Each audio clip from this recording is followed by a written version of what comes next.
Chronicles.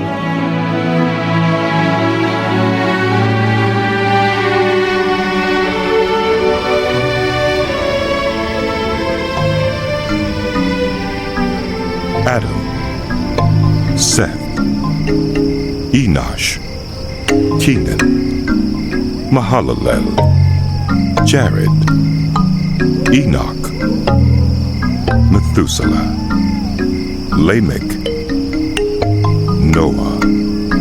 The sons of Noah: Shem, Ham, and Japheth. The sons of Japheth: Gomer, Magog, Madai, Javan, Tubal, Meshech, and Tyrus. The sons of Gomer: Ashkenaz, Rephath, and Togarmah. The sons of Javan: Elisha, Tarshish, the Kittites, and the Rodanites.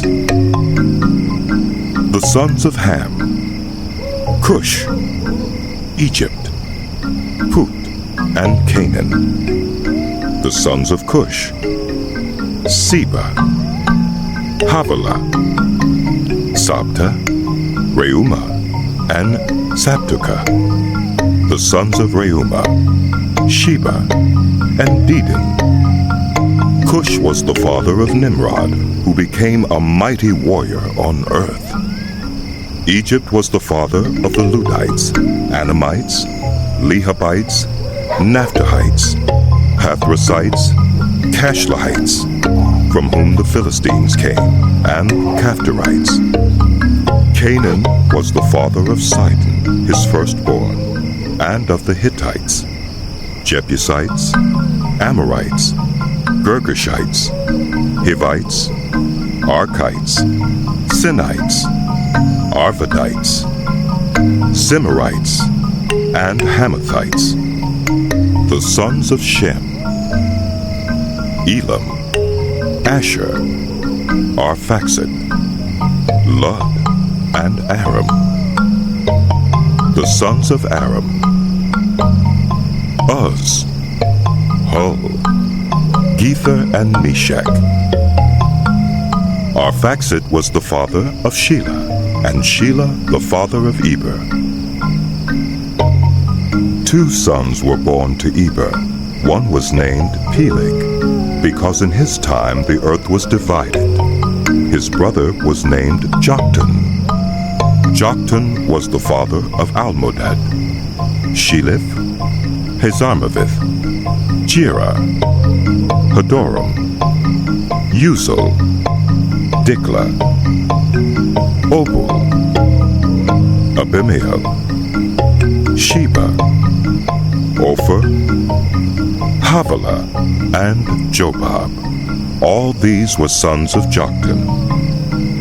Shem, Arphaxad, Shelah, Eber, Peleg, Reu, Sirach, Nahor, Terah, and Abram, that is, Abraham. The sons of Abraham: Isaac and Ishmael. These were their descendants: Nebaioth, the firstborn of Ishmael, Kedar, Adbeel, Mibsam, Mishma, Duma, Massa, Hadad, Tema, Jeter, Naphish, and Kedemah. These were the sons of Ishmael. The sons born to Keturah, Abraham's concubine: Zimran, Jokshan, Medan, Midian, Ishbak, and Shua. The sons of Jokshan: Sheba and Dedan. The sons of Midian: Ephah, Epher, Hanok, Abida, and Eldaah. All these were descendants of Keturah. Abraham was the father of Isaac. The sons of Isaac: Esau and Israel. sons of Esau: Eliphaz, Reuel, Jeush, Jalem, and Korah. The sons of Eliphaz: Teman, Omar, Zepho, Gatam, and Kenaz. By Timnah, Amalek. The sons of Reuel: Nahath, Zerah, Shammah, and Mizah. The sons of Seor: Lotan, Shobal, Zibeon, Anah, Dishon, Ezer, and Dishan. The sons of Lotan: Hori and Homam. Timnah was Lotan's sister. The sons of Shobal: Alvan, Manuhath, Ebal, Shepho, and Onam. The sons of Zibeon: Aya and Anah. The son of Anah: Dishon. The sons of Dishon: Himdan, Eshban, Ithran, and Kiran. The sons of Ezer: Bilhan, Zeovan, and Achan. The sons of Dishan: Uz and Aaron. These were the kings who reigned in Edom before any Israelite king reigned. Bela, son of Beor, whose city was named Dinhabah. When Bela died, Jobab, son of Zerah from Basra, succeeded him as king. When Jobab died, Husham from the land of the Timonites succeeded him as king. When Husham died, Hadad, son of Bedad, who defeated Midian in the country of Moab, succeeded him as king. His city was named Aphith. When Hadad died, Samlah from Masrekah succeeded him as king. When Samlah died, Shul from Rehoboth on the river succeeded him as king. When Shul died, Baal-Hanan, son of Achbor, succeeded him as king. When Baal-Hanan died, Hadad succeeded him as king. His city was named Pau, and his wife's name was Mehetabel, daughter of Matred. The daughter of Mezahab, Hadad also died. The chiefs of Edom were Timnah, Alva, Jetheth, Oholibamah, Elah, Pinan, Kenaz, Teman, Mibzar, Magdiel, and Iram. These were the chiefs of Edom. These were the sons of Israel: Reuben, Simeon, Levi, Judah, Issachar, Zebulun, Dan, Joseph, Benjamin, Naphtali, Gad, and Asher. The sons of Judah: Onan, and Shelah. These three were born to him by a Canaanite woman, the daughter of Shua. Judah's firstborn, was wicked in the Lord's sight, so the Lord put him to death. Judah's daughter-in-law Tamar bore Perez and Zerah to Judah. He had 5 sons in all. The sons of Perez: Hezron and Hamul. The sons of Zerah: Zimri, Ethan, Heman, Calcol, and Darda. 5 in all. The son of Carmi: Achar, who brought trouble on Israel by violating the ban on taking devoted things. The son of Ethan: Azariah. The sons born to Hezron were Jerahmeel, Ram, and Caleb. Ram was the father of Amminadab, and Amminadab the father of Nahshon, the leader of the people of Judah. Nahshon was the father of Salmon, Salmon the father of Boaz, Boaz the father of Obed, and Obed the father of Jesse. Jesse was the father of Eliab, his firstborn. The second son was Abinadab, the third Shemiah, the fourth Nethanel, the fifth Radai, the sixth Ozem, and the seventh David. Their sisters were Zeruiah and Abigail. Zeruiah's three sons were Abishai, Joab, and Asahel. Abigail was the mother of Amasa, whose father was Jether the Ishmaelite. Caleb, son of Hezron, had children by his wife Azubah and by Jerioth. These were her sons, Jesher, Shobab, and Arden. When Azubah died, Caleb married Ephrath, who bore him Hur. Hur was the father of Uri, and Uri the father of Bezalel. Later Hezron, when he was 60 years old, married the daughter of Machir, the father of Gilead. He made love to her, and she bore him Segub. Segub was the father of Jair, who controlled 23 towns in Gilead. But Gesher and Aram captured Havoth-Jair, as well as Kenath with its surrounding settlements, 60 towns. All these were descendants of Machir, the father of Gilead. After Hezron died in Caleb-Ephrathah, Abijah, the wife of Hezron, bore him Asher, the father of Tekoa. The sons of Jerahmeel, the firstborn of Hezron: Ram, his firstborn, Beunah, Oren, Ozem, and Ahijah. Jerahmeel had another wife whose name was Atterah. She was the mother of Onam. The sons of Ram, the firstborn of Jerahmeel: Maaz, Jamin, and Eker. The sons of Onam: Shammai and Jada. The sons of Shammai: Nadab and Abishur. Abishur's wife was named Abihail, who bore him Abin and Molid.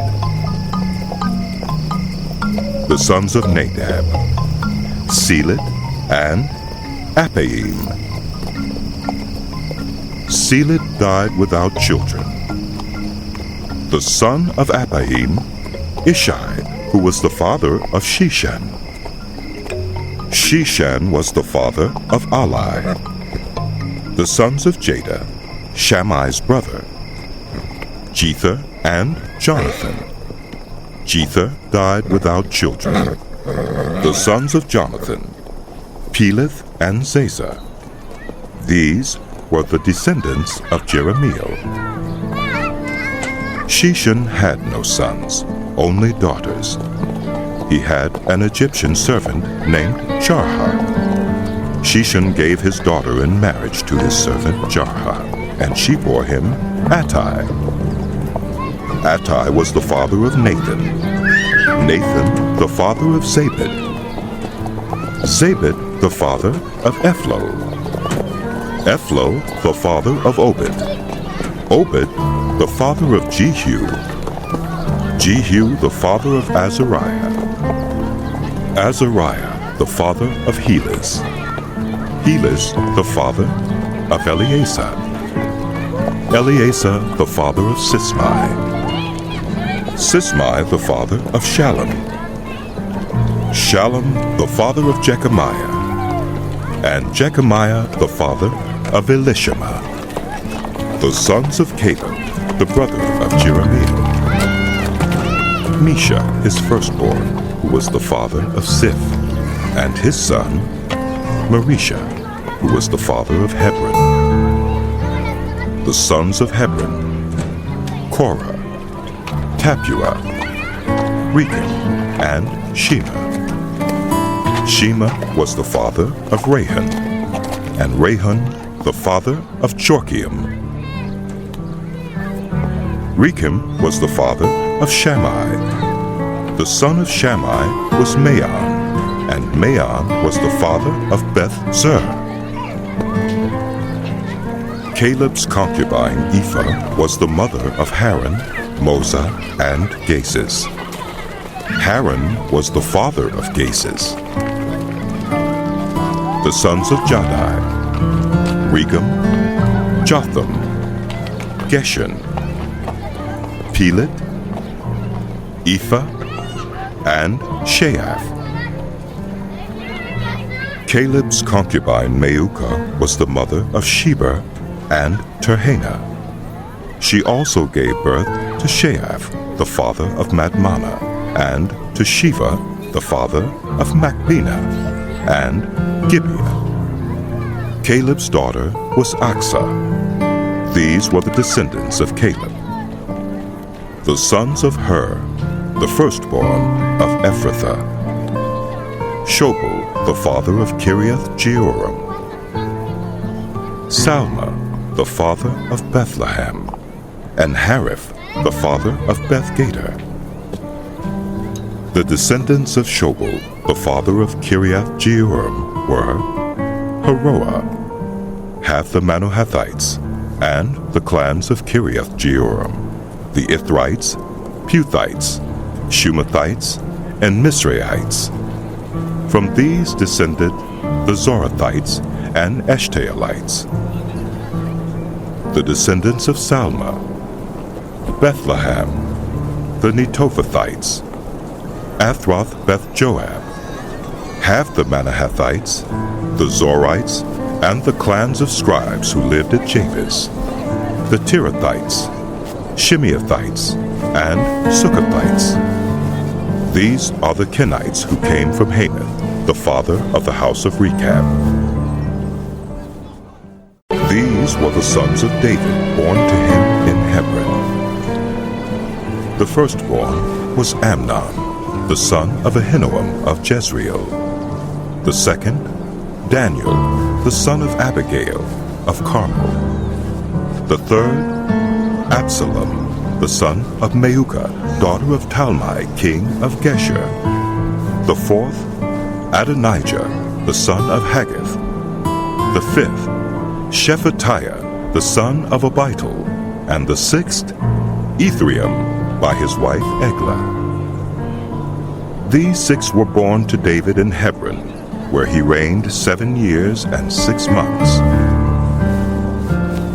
David reigned in Jerusalem 33 years, and these were the children born to him there: Shammua, Shobab, Nathan, and Solomon. These 4 were by Bathsheba, daughter of Amiel. There were also Ibhar, Elishua, Eliphalet, Noga, Nepheg, Japhiah, Elishama, Eliada, and Eliphalet, 9 in all. All these were the sons of David, besides his sons by his concubines, and Tamar was their sister. Solomon's son was Rehoboam, Abijah his son, Asa his son, Jehoshaphat his son, Jehoram his son, Ahaziah his son, Joash his son, Amaziah his son, Azariah his son, Jotham his son, Ahaz his son, Hezekiah his son, Manasseh his son, Ammon his son, Josiah his son. The sons of Josiah: Johanan the firstborn, Jehoiakim the second son, Zedekiah the third, Shallum the fourth. The successors of Jehoiakim, Jehoiachin his son, and Zedekiah. The descendants of Jehoiakim the captive, Shealtiel his son, Malchiram, Pedaiah, Shenazar, Jechemiah, Hoshama, and Nedabiah. The sons of Pedaiah, Zerubbabel and Shimei. The sons of Zerubbabel, Meshullam and Hananiah. Shelomith was their sister. There were also 5 others: Pashua, Ohel, Berechiah, Hasadiah, and Jushab-Hesed. The descendants of Hananiah, Pelatiah and Jeshiah, and the sons of Rephaiah of Arnon, of Obadiah, and of Shechaniah. The descendants of Shechaniah, Shemaiah and his sons, Hattush, Igal, Bariah, Neariah, and Shaphat, 6 in all. The sons of Neariah, Elioenai, Hizkiah, and Azrikam, 3 in all. The sons of Elioenai, Hodaviah, Eliashib, Pelaiah, Akub, Johanan, Delaiah, and Unani, 7 in all. The descendants of Judah, Perez, Hezron, Carmi, Hur, and Shobal. Reaiah, son of Shobal, was the father of Jahath, and Jahath the father of Ahumai and Lahath. These were the clans of the Zorathites. These were the sons of Etam, Jezreel, Ishma, and Idbash. Their sister was named Hazelelponi. Penuel was the father of Gedor, and Ezer, the father of Hushah. These were the descendants of Hur, the firstborn of Ephrathah, and the father of Bethlehem. Asher, the father of Tekoa, had 2 wives, Helah and Naarah. Naarah bore him Ahuzam, Hepher, Temani, and Heuhashtari. These were the descendants of Naarah. The sons of Helah, Zereth, Zohar, Ethnan, and Koz, who was the father of Anab, and Hazobebah, and of the clans of Aharhel, son of Haram. Jabez was more honorable than his brothers. His mother had named him Jabez, saying, I gave birth to him in pain. Jabez cried out to the God of Israel, Oh, that you would bless me and enlarge my territory. Let your hand be with me and keep me from harm so that I will be free from pain. And God granted his request. Caleb, Shua's brother, was the father of Meher, who was the father of Eshton. Eshton was the father of Beth-Rapha, Pusea, and Tehina, the father of Nahash. These were the men of Rekah, the sons of Kenaz, Othniel, and Seraiah. The sons of Othniel, Hathath, and Meonothai. Meonothai was the father of Ophrah. Seraiah was the father of Joab, the father of Ge-Harashim. It was called this because its people were skilled workers. The sons of Caleb, son of Jephunneh, Iru, Elah, and Nahum. The son of Elah, Kenaz. The sons of Jehalalel, Ziph, Ziphah, Teriah, and Asarel. The sons of Ezra, Jether, Merid, Epher, and Jalon. One of Merid's wives gave birth to Miriam, Shammai, and Ishba, the father of Eshtemoa.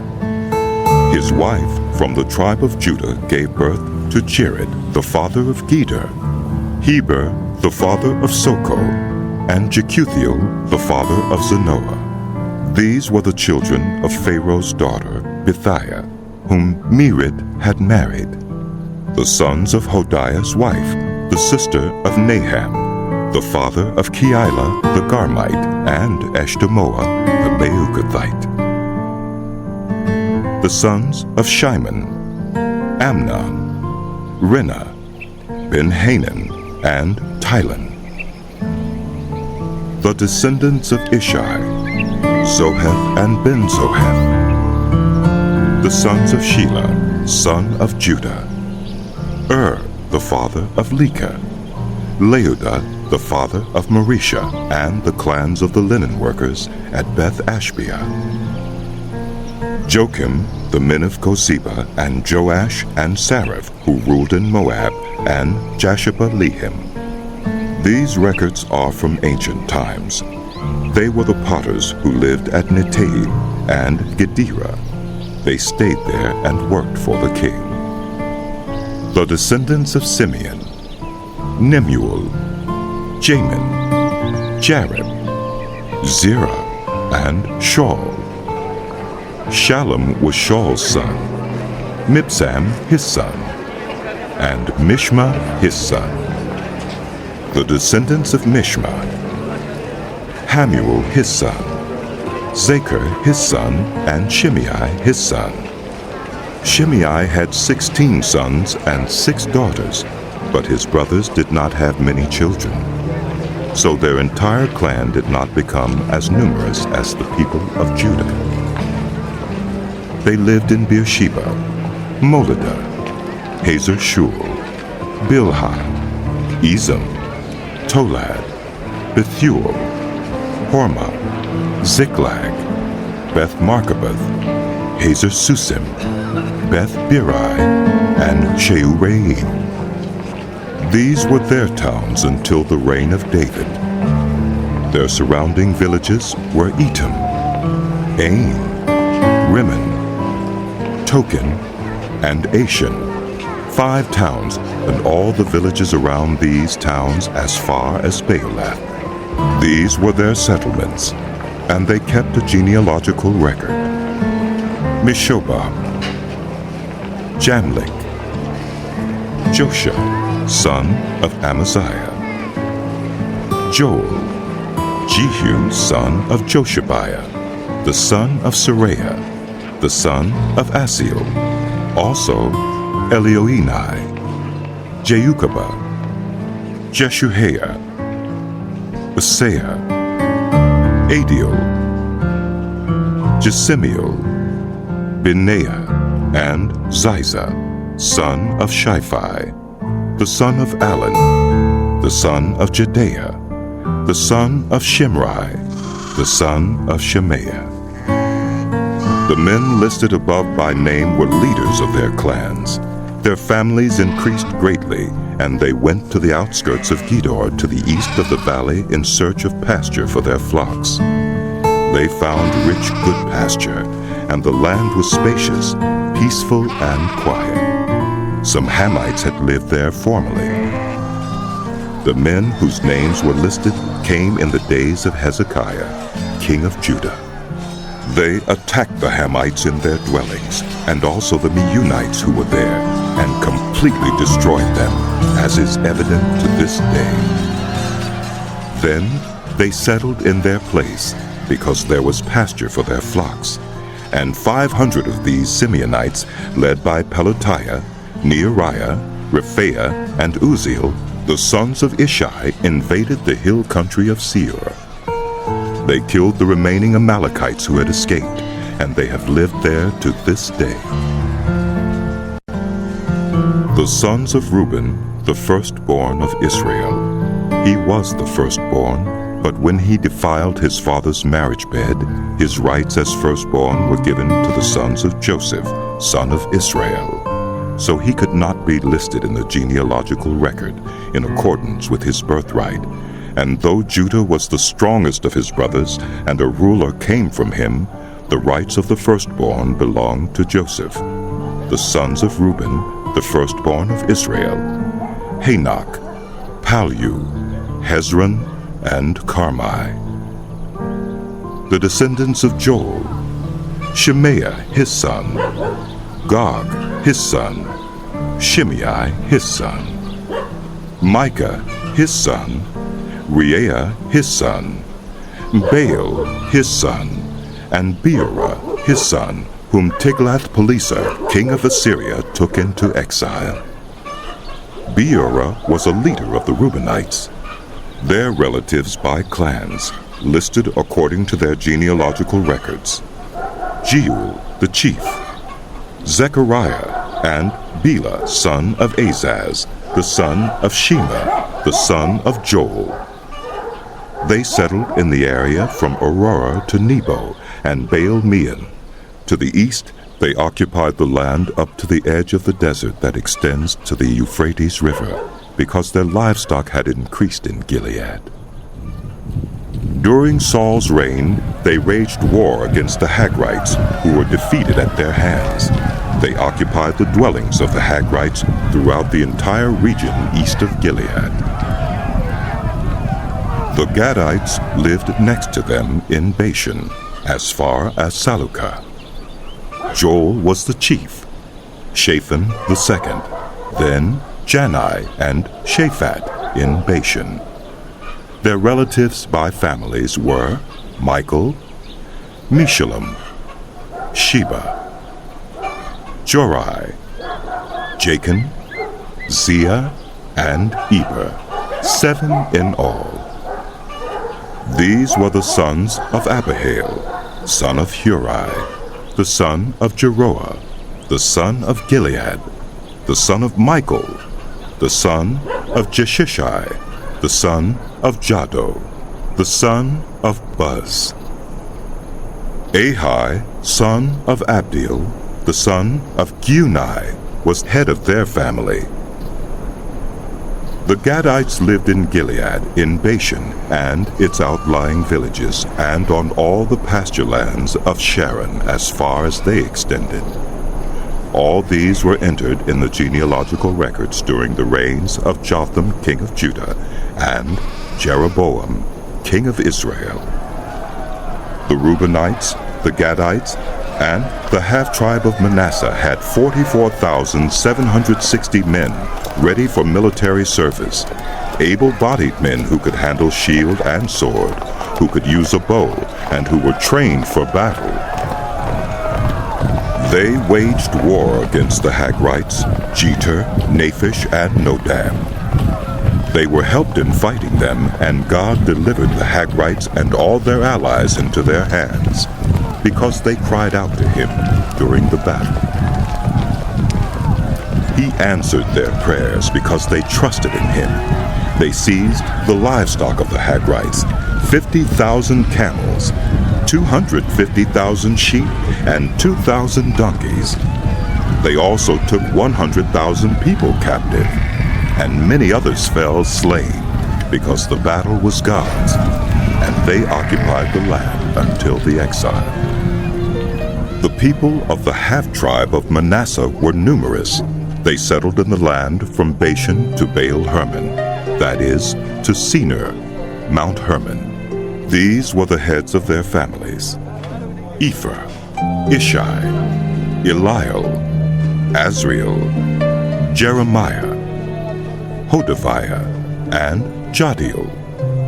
They were brave warriors, famous men, and heads of their families. But they were unfaithful to the God of their ancestors and prostituted themselves to the gods of the peoples of the land whom God had destroyed before them. So the God of Israel stirred up the spirit of Pul, king of Assyria, that is, Tiglath-Pileser, king of Assyria, who took the Reubenites, the Gadites, and the half-tribe of Manasseh into exile. He took them to Halah, Habor, Hara, and the river of Gozan, where they are to this day. The sons of Levi: Gershon, Kohath, and Merari. The sons of Kohath: Amram, Ishar, Hebron, and Uzziel. The children of Amram: Aaron, Moses, and Miriam. The sons of Aaron: Nadab, Abihu, Eleazar, and Ithamar. Eleazar was the father of Phinehas, Phinehas the father of Abishua, Abishua the father of Bukai, Bukai the father of Uzzi, Uzzi the father of Zerahiah, Zerahiah the father of Meraioth, Meraioth the father of Amariah, Amariah the father of Ahitub, Ahitub the father of Zadok, Zadok the father of Ahimaaz, Ahimaaz the father of Azariah, Azariah the father of Johanan, Johanan the father of Azariah. It was he who served as priest in the temple Solomon built in Jerusalem. Azariah the father of Amariah, Amariah the father of Ahitub, Ahitub the father of Zadok, Zadok the father of Shallum, Shallum the father of Hilkiah, Hilkiah the father of Azariah, Azariah the father of Seraiah, and Seraiah the father of Josadak. Josadak was deported when the Lord sent Judah and Jerusalem into exile by the hand of Nebuchadnezzar. The sons of Levi: Gershon, Kohath, and Merari. These are the names of the sons of Gershon: Libni and Shimei. The sons of Kohath: Amram, Ishar, Hebron, and Uzziel.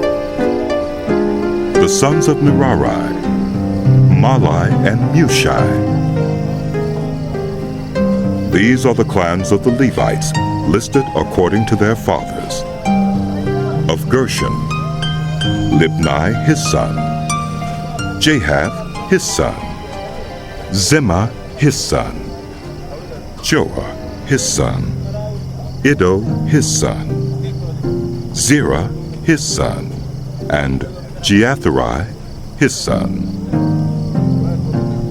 The descendants of Kohath: Aminadab his son, Korah his son, Asher his son, Elkanah his son, Ebiasaph his son, Asher his son, Tahath his son, Uriel his son, Uzziah his son, and Shaul his son. The descendants of Elkanah: Amasai, Ahimeth, Elkanah his son, Zophai his son, Nahath his son, Eliab his son, Jeroham his son, Elkanah his son, and Samuel his son.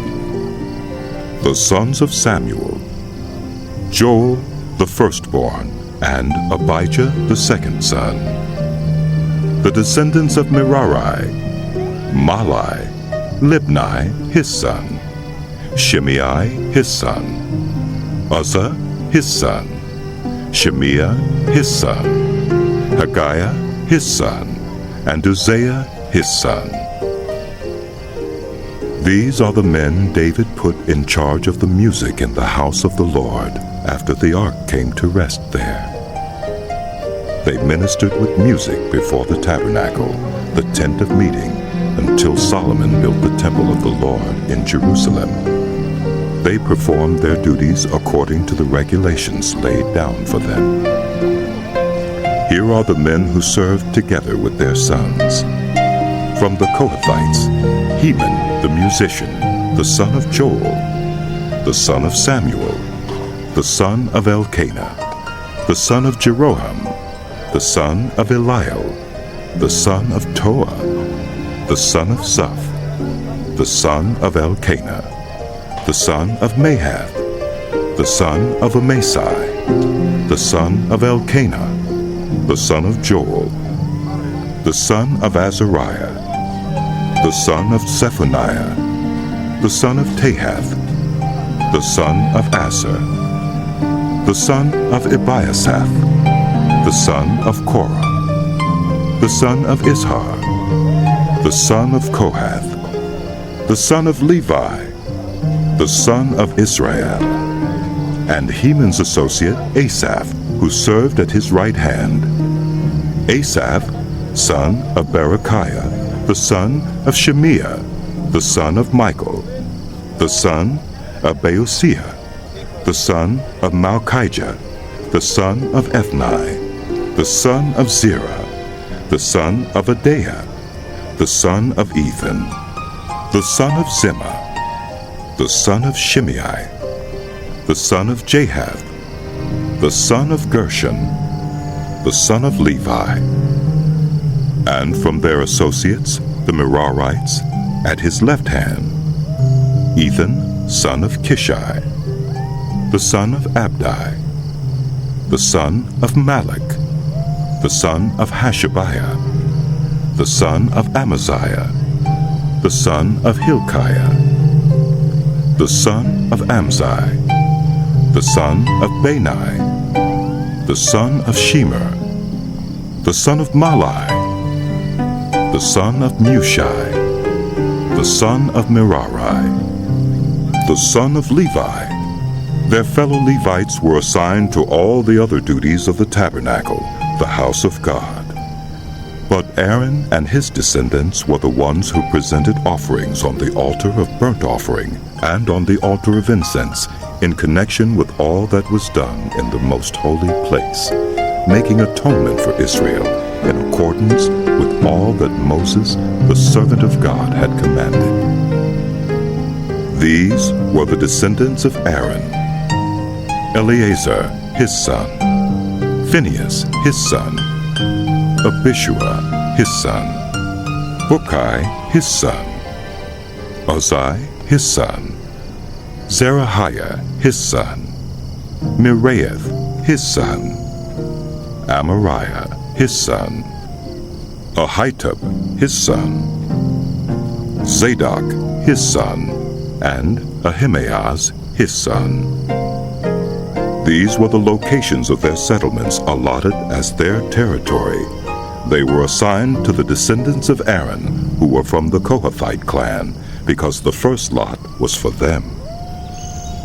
They were given Hebron in Judah with its surrounding pasture lands, but the fields and villages around the city were given to Caleb, son of Jephunneh. So the descendants of Aaron were given Hebron, a city of refuge, and Libnah, Jatir, Eshtemoa, Hilan, Deber, Ashan, Juttah, and Beth-Shemesh, together with their pasture lands. And from the tribe of Benjamin they were given Gibeon, Geba, Alameth, and Anathoth, together with their pasture lands. The total number of towns distributed among the Kohathite clans came to 13. The rest of Kohath's descendants were allotted 10 towns from the clans of half the tribe of Manasseh. The descendants of Gershon, clan by clan, were allotted 13 towns from the tribes of Issachar, Asher, and Naphtali, and from the part of the tribe of Manasseh that is in Bashan. The descendants of Merari, clan by clan, were allotted 12 towns from the tribes of Reuben, Gad, and Zebulun. So the Israelites gave the Levites these towns and their pasture lands. From the tribes of Judah, Simeon, and Benjamin they allotted the previously named towns. Some of the Kohathite clans were given as their territory towns from the tribe of Ephraim. In the hill country of Ephraim they were given Shechem, a city of refuge, and Gezer, Jokmeam, Beth-horon, Aijalon, and Gath-rimmon, together with their pasture lands. And from half the tribe of Manasseh the Israelites gave Aner and Bileam, together with their pasture lands, to the rest of the Kohathite clans. The Gershonites received the following. From the clan of the half-tribe of Manasseh, they received Golan in Bashan and also Ashtaroth, together with their pasture lands. From the tribe of Issachar, they received Kedesh, Dabereth, Ramoth, and Anam, together with their pasture lands. From the tribe of Asher, they received Mashal, Abdon, Hukok, and Rehob, together with their pasture lands, and from the tribe of Naphtali they received Kedesh in Galilee, Hammon, and Kiriathaim, together with their pasture lands. The Merarites, the rest of the Levites, received the following. From the tribe of Zebulun they received Jokneam, Karta, Ramona, and Tabor, together with their pasture lands. From the tribe of Reuben across the Jordan east of Jericho, they received Bezer in the wilderness, Jaza, Kedemoth, and Mephaeth, together with their pasture lands. And from the tribe of Gad, they received Ramoth in Gilead, Mehunaim, Heshbon, and Jazer, together with their pasture lands. The sons of Issachar, Tola, Puah, Jashub, and Shimron, 4 in all. The sons of Tola, Uzai, Rephaiah, Jeriel, Jamai, Ibsam, and Samuel, heads of their families. During the reign of David, the descendants of Tola listed as fighting men in their genealogy numbered 22,600. The son of Uzai, Izrahiah. The sons of Izrahiah, Michael, Obadiah, Joel, and Ishiah. All 5 of them were chiefs. According to their family genealogy, they had 36,000 men ready for battle, for they had many wives and children. The relatives who were fighting men belonging to all the clans of Issachar, as listed in their genealogy, were 87,000 in all. 3 sons of Benjamin, Bela, Becher, and Jediael. The sons of Bela, Espan, Uzai, Uzziel, Jeremoth, and Iri, heads of families, 5 in all. Their genealogical record listed 22,034 fighting men. The sons of Becher, Samira, Joash, Eliezer, Elioenai, Omri, Jeremoth, Abijah, Anathoth, and Alameth. All these were the sons of Becher. Their genealogical record listed the heads of families and 20,200 fighting men. The son of Jediael, Bilhan. The sons of Bilhan, Jeush, Benjamin, Ehud, Kineunah, Zethan, Tarshish, and Ahishahar. All these sons of Jediael were heads of families. There were 17,200 fighting men ready to go out to war. The Shuppites and Huppites were the descendants of and the Hushites the descendants of Aher. The sons of Naphtali, Jaziel, Guni, Jezer, and Shillem, the descendants of Bilhah.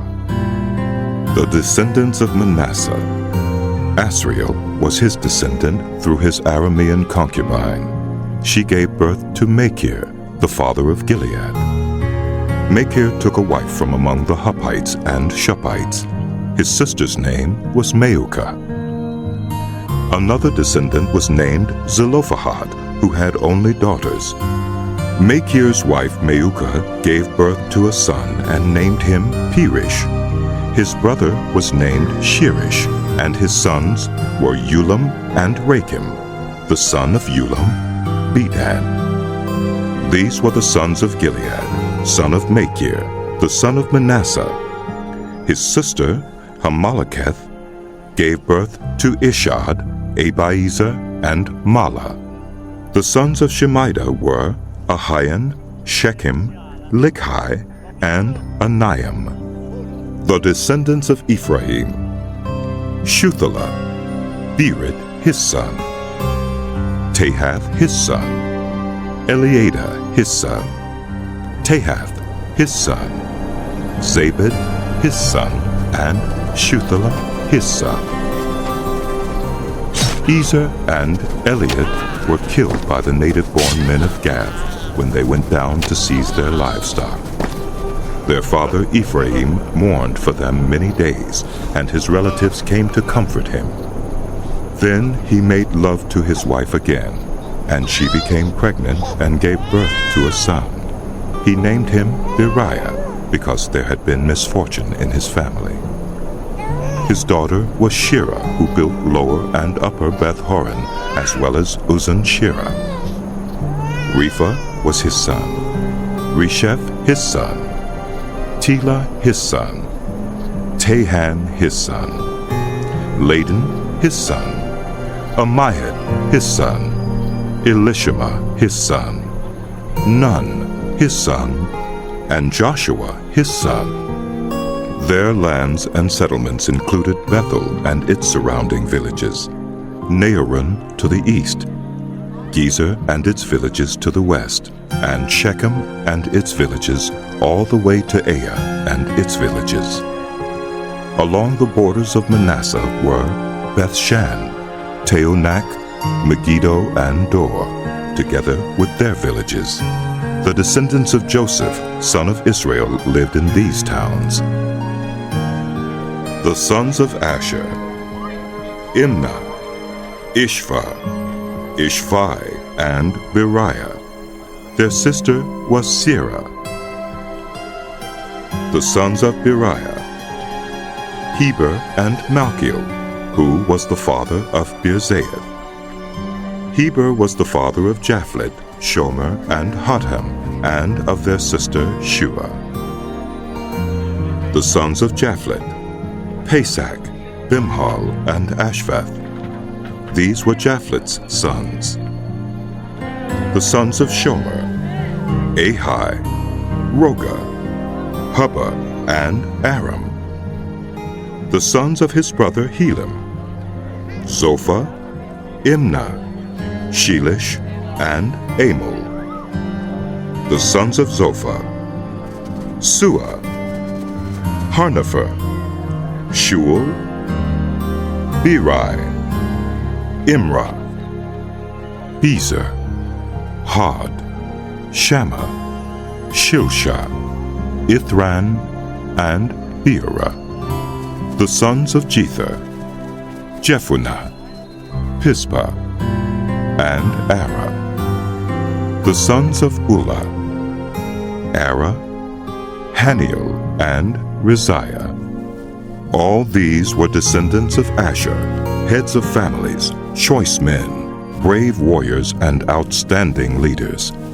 The number of men ready for battle, as listed in their genealogy, was 26,000. Benjamin was the father of Bela, his firstborn, Ashbel, the second son, Ahara, the third, Noha, the fourth, and Rapha, the fifth. The sons of Bela were Adar, Gera, Abihud, Abishua, Naaman, Ahoyah, Gera, Shephuphan, and Huram. These were the descendants of Ehud, who were heads of families of those living in Geba and were deported to Manohath. Naaman, Ahijah, and Gera, who deported them, and who was the father of Uzzah and Ahiad. Sons were born to Shehuraim in Moab, after he had divorced his wives, Hushim and Beerah. By his wife Hodesh he had Jobab, Zibiah, Mesha, Malcolm, Jeuz, Sakiah, and Mirma. These were his sons, heads of families. By Hushim he had Abitub and Elpaal. The sons of Elpaal: Eber, Misham, Shemit, who built Ono and Lod with its surrounding villages, and Beriah and Shema, who were heads of families of those living in Aijalon, and who drove out the inhabitants of Gath. Ahio, Shashak, Jerimoth, Zebediah, Arid, Eder, Michael, Ishpa, and Joha were the sons of Beriah. Zebediah, Meshullam, Hizkai, Heber, Ishmerai, Isliah, and Jobab were the sons of Elpaal. Jachim, Zichri, Zabdi, Elienai, Ziluthai, Eliel, Adaiah, Bereah, and Shimrath were the sons of Shimei.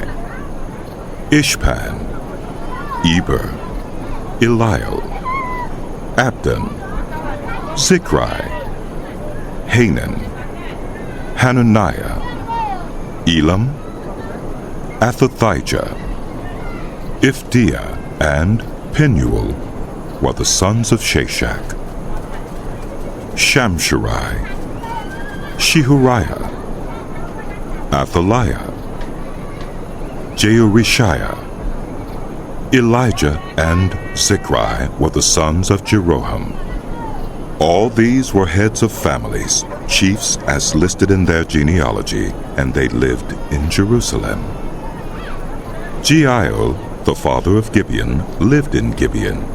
His wife's name was Maukah, and his firstborn son was Abdon, followed by Zer, Kish, Baal, Ner, Nadab, Geder, Ahio, Zecher, and Mikloth, who was the father of Shemiah. They too lived near their relatives in Jerusalem. Ner was the father of Kish, Kish the father of Saul, and Saul the father of Jonathan, Malchishua, Abinadab, and Eshbaal. The son of Jonathan, Merib-Baal, who was the father of Micah. The sons of Micah, Pithon, Melech, Tariah, and Ahaz. Ahaz was the father of Jehoiada. Jehoiada was the father of Alameth, Asmaveth, and Zimri. And Zimri was the father of Mosa. Mosa was the father of Beniah. Rapha was his son. Eleazar his son. And Azel his son. Azel had 6 sons, and these were their names: Azrikam, Bokeru, Ishmael, Sheariah, Obadiah, and Hanan. All these were the sons of Azel. The sons of his brother Eshek: Ulam his firstborn, Jeush the second son, and Eliphalet the third. The sons of Ulam were brave warriors who could handle the bow. They had many sons and grandsons, 150 in all. All these were the descendants of Benjamin. All Israel was listed in the genealogies recorded in the book of the kings of Israel and Judah.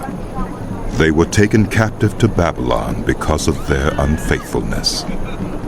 Now the first to resettle on their own property in their own towns were some Israelites, priests, Levites, and temple servants. Those from Judah, from Benjamin, and from Ephraim and Manasseh who lived in Jerusalem were Uthai, son of Amihud, the son of Omri, the son of Imri, the son of Bani, a descendant of Perez, son of Judah. Of the Shilonites, Asaiah the firstborn and his sons. Of the Zerahites, Jeuel. The people from Judah numbered 690. Of the Benjamites, Sallu, son of Meshullam, the son of Hodaviah, the son of Hashanuah, Ibniah, son of Jeroham, Elah, son of Uzai, the son of Michri, and Meshullam, son of Shephatiah, the son of Ruel, the son of Ibnijah. The people from Benjamin, as listed in their genealogy, numbered 956. All these men were heads of their families.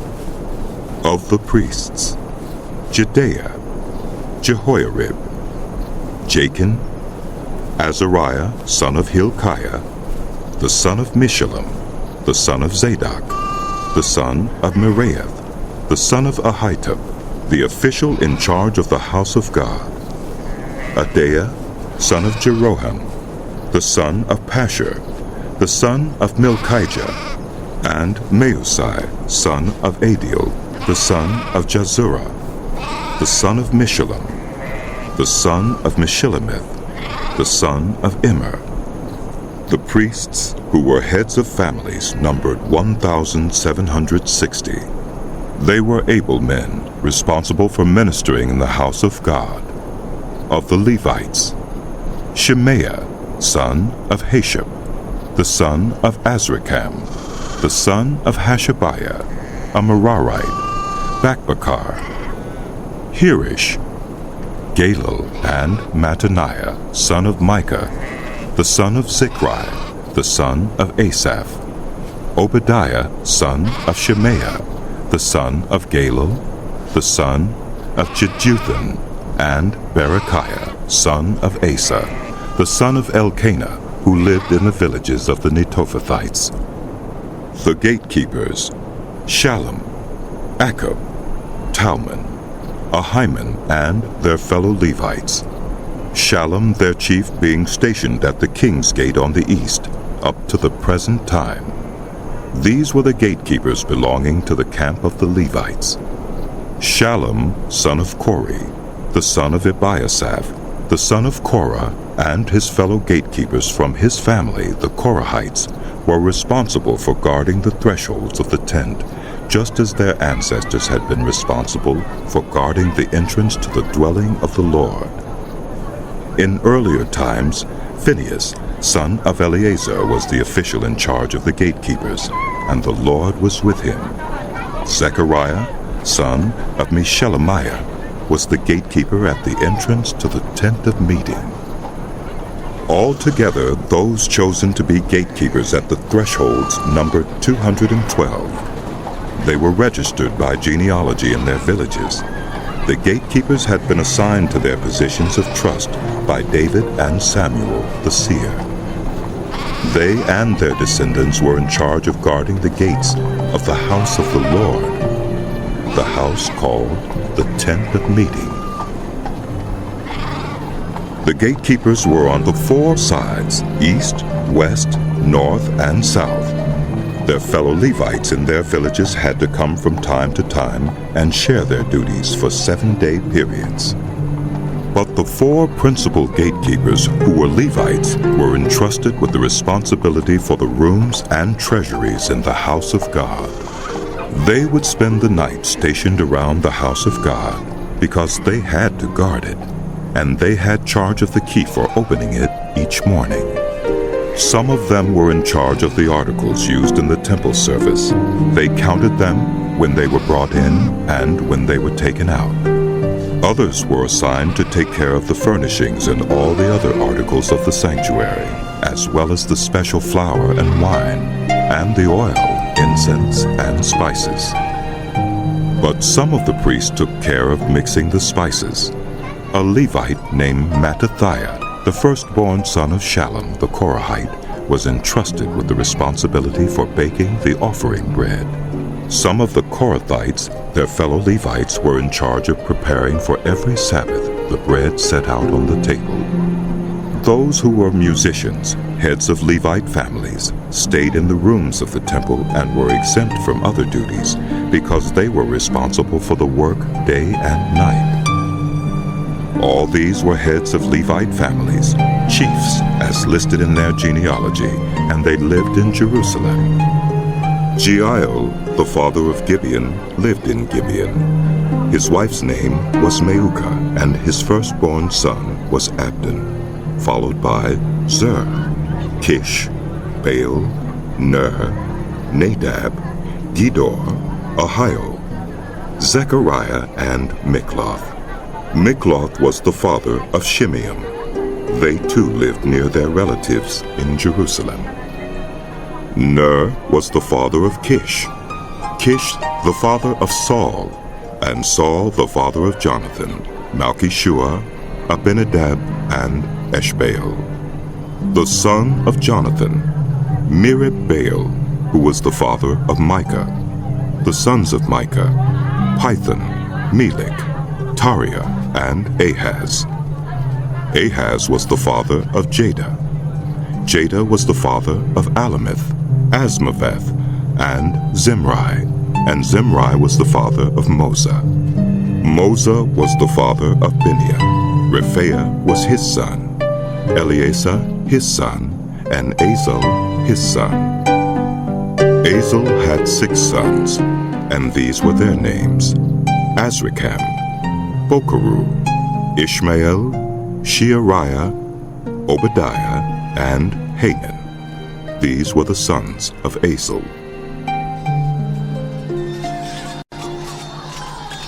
Now the Philistines fought against Israel. The Israelites fled before them, and many fell dead on Mount Gilboa. The Philistines were in hot pursuit of Saul and his sons, and they killed his sons, Jonathan, Abinadab, and Malchishua. The fighting grew fierce around Saul, and when the archers overtook him, they wounded him. Saul said to his armor-bearer, "Draw your sword and run me through, or these uncircumcised fellows will come and abuse me." But his armor-bearer was terrified and would not do it. So Saul took his own sword and fell on it. When the armor-bearer saw that Saul was dead, he too fell on his sword and died. So Saul and his 3 sons died, and all his house died together. When all the Israelites in the valley saw that the army had fled and that Saul and his sons had died, they abandoned their towns and fled, and the Philistines came and occupied them. The next day, when the Philistines came to strip the dead, they found Saul and his sons fallen on Mount Gilboa. They stripped him and took his head and his armor and sent messengers throughout the land of the Philistines to proclaim the news among their idols and their people. They put his armor in the temple of their gods and hung up his head in the temple of Dagon. When all the inhabitants of Jabesh-Gilead heard what the Philistines had done to Saul, all their valiant men went and took the bodies of Saul and his sons and brought them to Jabesh. Then they buried their bones under the great tree in Jabesh, and they fasted 7 days. Saul died because he was unfaithful to the Lord. He did not keep the word of the Lord, and even consulted a medium for guidance, and did not inquire of the Lord. So the Lord put him to death and turned the kingdom over to David, son of Jesse. All Israel came together to David at Hebron and said, "We are your own flesh and blood. In the past, even while Saul was king, you were the one who led Israel on their military campaigns. And the Lord your God said to you, 'You will shepherd my people Israel, and you will become their ruler.'" When all the elders of Israel had come to King David at Hebron, he made a covenant with them at Hebron before the Lord, and they anointed David king over Israel, as the Lord had promised through Samuel. David and all the Israelites marched to Jerusalem, that is, Jebus. The Jebusites who lived there said to David, "You will not get in here." Nevertheless, David captured the fortress of Zion, which is the city of David. David had said, "Whoever leads the attack on the Jebusites will become commander-in-chief." Joab, son of Zeruiah, went up first, and so he received the command. David then took up residence in the fortress, and so it was called the City of David. He built up the city around it, from the terraces to the surrounding wall, while Joab restored the rest of the city. And David became more and more powerful, because the Lord Almighty was with him. These were the chiefs of David's mighty warriors. They, together with all Israel, gave his kingship strong support to extend it over the whole land as the Lord had promised. This is the list of David's mighty warriors. Jeshobeam, a Hakmonite, was chief of the officers. He raised his spear against 300 men whom he killed in one encounter. Next to him was Eleazar, son of Dodai the Ahohite, one of the 3 mighty warriors. He was with David at Pasdammim when the Philistines gathered there for battle. At a place where there was a field full of barley, the troops fled from the Philistines, but they took their stand in the middle of the field. They defended it and struck the Philistines down, and the Lord brought about a great victory. 3 of the 30 chiefs came down to David to the rock at the cave of Adullam, while a band of Philistines was encamped in the valley of Rephaim. At that time, David was in the stronghold, and the Philistine garrison was at Bethlehem. David longed for water and said, "Oh, that someone would give me a drink of water from the well near the gate of Bethlehem." So the 3 broke through the Philistine lines, drew water from the well near the gate of Bethlehem, and carried it back to David. But he refused to drink it. Instead, he poured it out to the Lord. "God forbid that I should do this," he said. "Should I drink the blood of these men who went at the risk of their lives?" Because they risked their lives to bring it back, David would not drink it. Such were the exploits of the 3 mighty warriors. Abishai, the brother of Joab, was chief of the 3. He raised his spear against 300 men whom he killed, and so he became as famous as the 3. He was doubly honored above the 3 and became their commander, even though he was not included among them. Benaiah, son of Jehoiada, a valiant fighter from Kabzeel, performed great exploits. He struck down Moab's 2 mightiest warriors. He also went down into a pit on a snowy day and killed a lion. And he struck down an Egyptian who was 5 cubits tall. Although the Egyptian had a spear like a weaver's rod in his hand, Benaiah went against him with a club. He snatched the spear from the Egyptian's hand and killed him with his own spear. Such were the exploits of Benaiah, son of Jehoiada. He too was as famous as the 3 mighty warriors. He was held in greater honor than any of the 30, but he was not included among the 3. And David put him in charge of his bodyguard. The mighty warriors were Asahel, the brother of Joab, Elhanan, son of Dodo from Bethlehem, Shamath, the Hararite, Helez, the Pelonite, Ira, son of Ikish from Tekoa, Abiezer from Anathoth, Sibukai, the Hushathite, Eli, the Ahohite, Mehurai, the Netophathite, Heled, son of Beunah the Netophathite, Ithai, son of Ribai from Gibeah in Benjamin, Benaiah, the Pirathonite, Hurai from the ravines of Gaash, Abiel, the Arbathite, Asmaveth, the Buharamite, Eliahba, the Shaalbanite, the sons of Hashem, the Gizonite, Jonathan, son of Shagi, the Hararite, Ahiam, son of Sakar, the Hararite, Eliphal, son of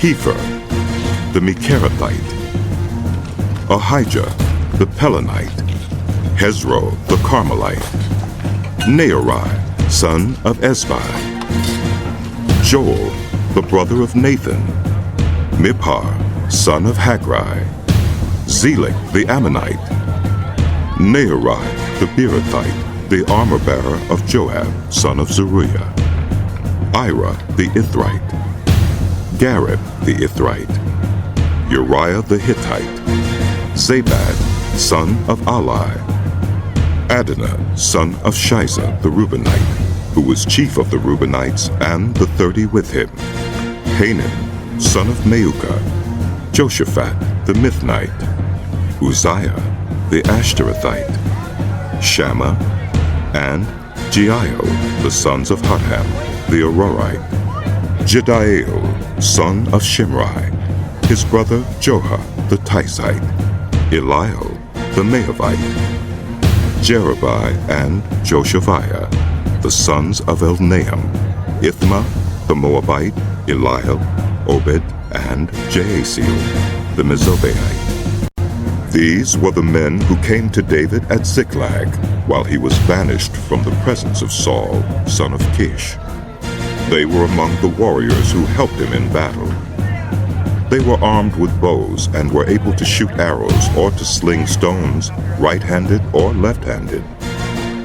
They were relatives of Saul from the tribe of Benjamin, Ahiezer their chief, and Joash, the sons of Shemaiah the Gibeathite, Jeziel and Pelet, the sons of Asmaveth, Beruchah, Jehu the Anathothite, and Ishmael the Gibeonite, a mighty warrior among the 30, who was a leader of the 30, Jeremiah, Jehaziel, Johanan, Jozabad the Gederathite, Eluzai, Jerimoth, Beuliah, Shemariah and Shephatiah the Haruphite, Elkanah, Ishiah, Azarel, Joezer and Jeshobeam the Korohites, and Joelah and Zebediah the sons of Jeroham from Geder.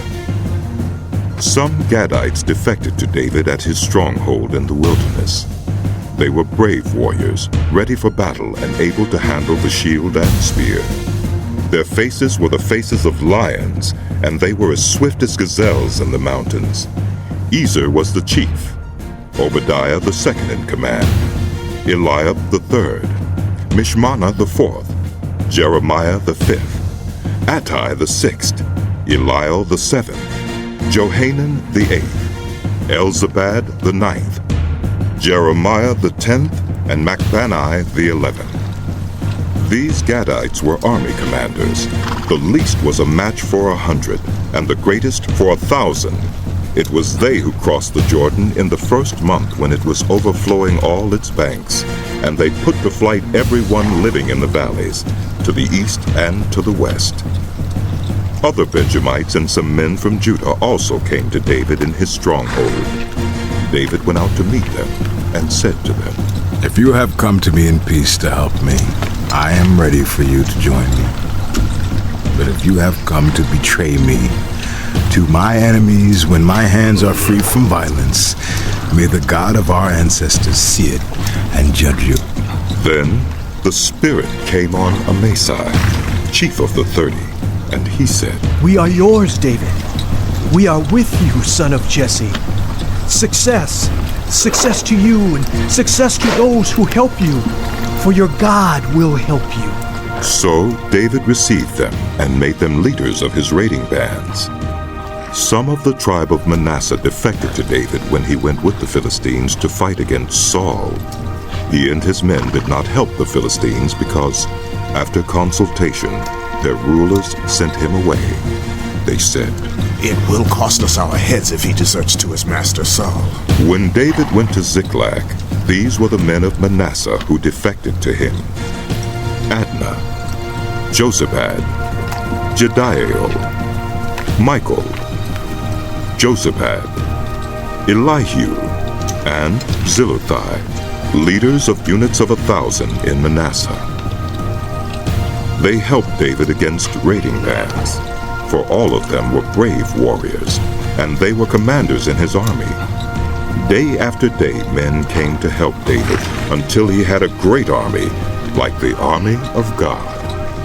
These are the numbers of the men armed for battle who came to David at Hebron to turn Saul's kingdom over to him, as the Lord had said. From Judah, carrying shield and spear, 6,800 armed for battle. From Simeon, warriors ready for battle, 7,100. From Levi, 4,600, including Jehoiada, leader of the family of Aaron, with 3,700 men. And Zadok, a brave young warrior with 22 officers from his family. From Benjamin, Saul's tribe, 3,000, most of whom had remained loyal to Saul's house until then. From Ephraim, brave warriors famous in their own clans, 20,800. From half the tribe of Manasseh, designated by name to come and make David king, 18,000. From Issachar, men who understood the times and knew what Israel should do, 200 chiefs with all their relatives under their command. From Zebulun, experienced soldiers prepared for battle with every type of weapon to help David with undivided loyalty, 50,000. From Naphtali, 1,000 officers, together with 37,000 men carrying shields and spears. From Dan, ready for battle, 28,600. From Asher, experienced soldiers prepared for battle, 40,000. And from east of the Jordan, from Reuben, Gad, and the half-tribe of Manasseh, armed with every type of weapon, 120,000. All these were fighting men who volunteered to serve in the ranks. They came to Hebron fully determined to make David king over all Israel. All the rest of the Israelites were also of one mind to make David king. The men spent 3 days there with David, eating and drinking, for their families had supplied provisions for them. Also, their neighbors from as far away as Issachar, Zebulun, and Naphtali came bringing food on donkeys, camels, mules, and oxen. There were plentiful supplies of flour, fig cakes, raisin cakes, wine, oil, cattle, and sheep, for there was joy in Israel. David conferred with each of his officers, the commanders of thousands and commanders of hundreds. He then said to the whole assembly of Israel, If it seems good to you, and if it is the will of the Lord our God, let us send word far and wide to the rest of our people throughout the territories of Israel, and also to the priests and Levites who are with them in their towns and pasture lands to come and join us.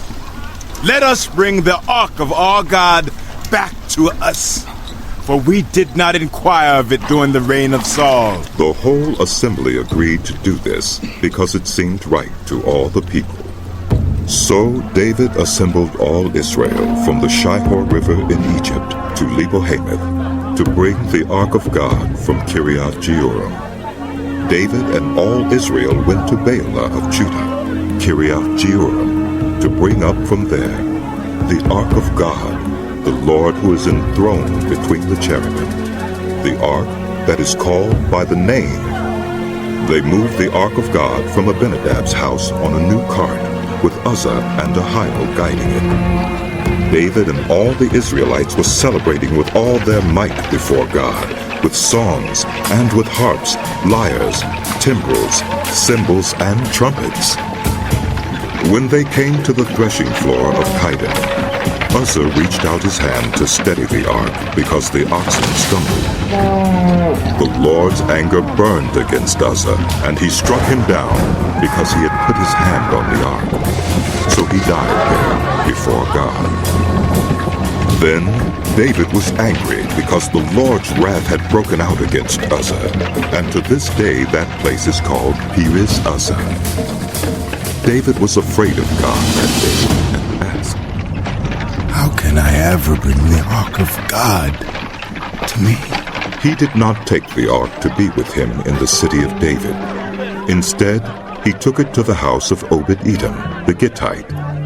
The ark of God remained with the family of Obed-Edom in his house for 3 months, and the Lord blessed his household and everything he had. Now Hiram, king of Tyre, sent messengers to David, along with cedar logs, stonemasons, and carpenters, to build a palace for him. And David knew that the Lord had established him as king over Israel, and that his kingdom had been highly exalted for the sake of his people Israel. In Jerusalem, David took more wives and became the father of more sons and daughters. These are the names of the children born to him there: Shemua, Shobab, Nathan, Solomon, Ibhar, Elishua, Elpelet, Noga, Nepheg, Japhiah, Elishama, Beoliada, and Eliphalet. When the Philistines heard that David had been anointed king over all Israel, they went up in full force to search for him. But David heard about it and went out to meet them. Now the Philistines had come and raided the valley of Rephaim. So David inquired of God, Shall I go and attack the Philistines? Will you deliver them into my hands?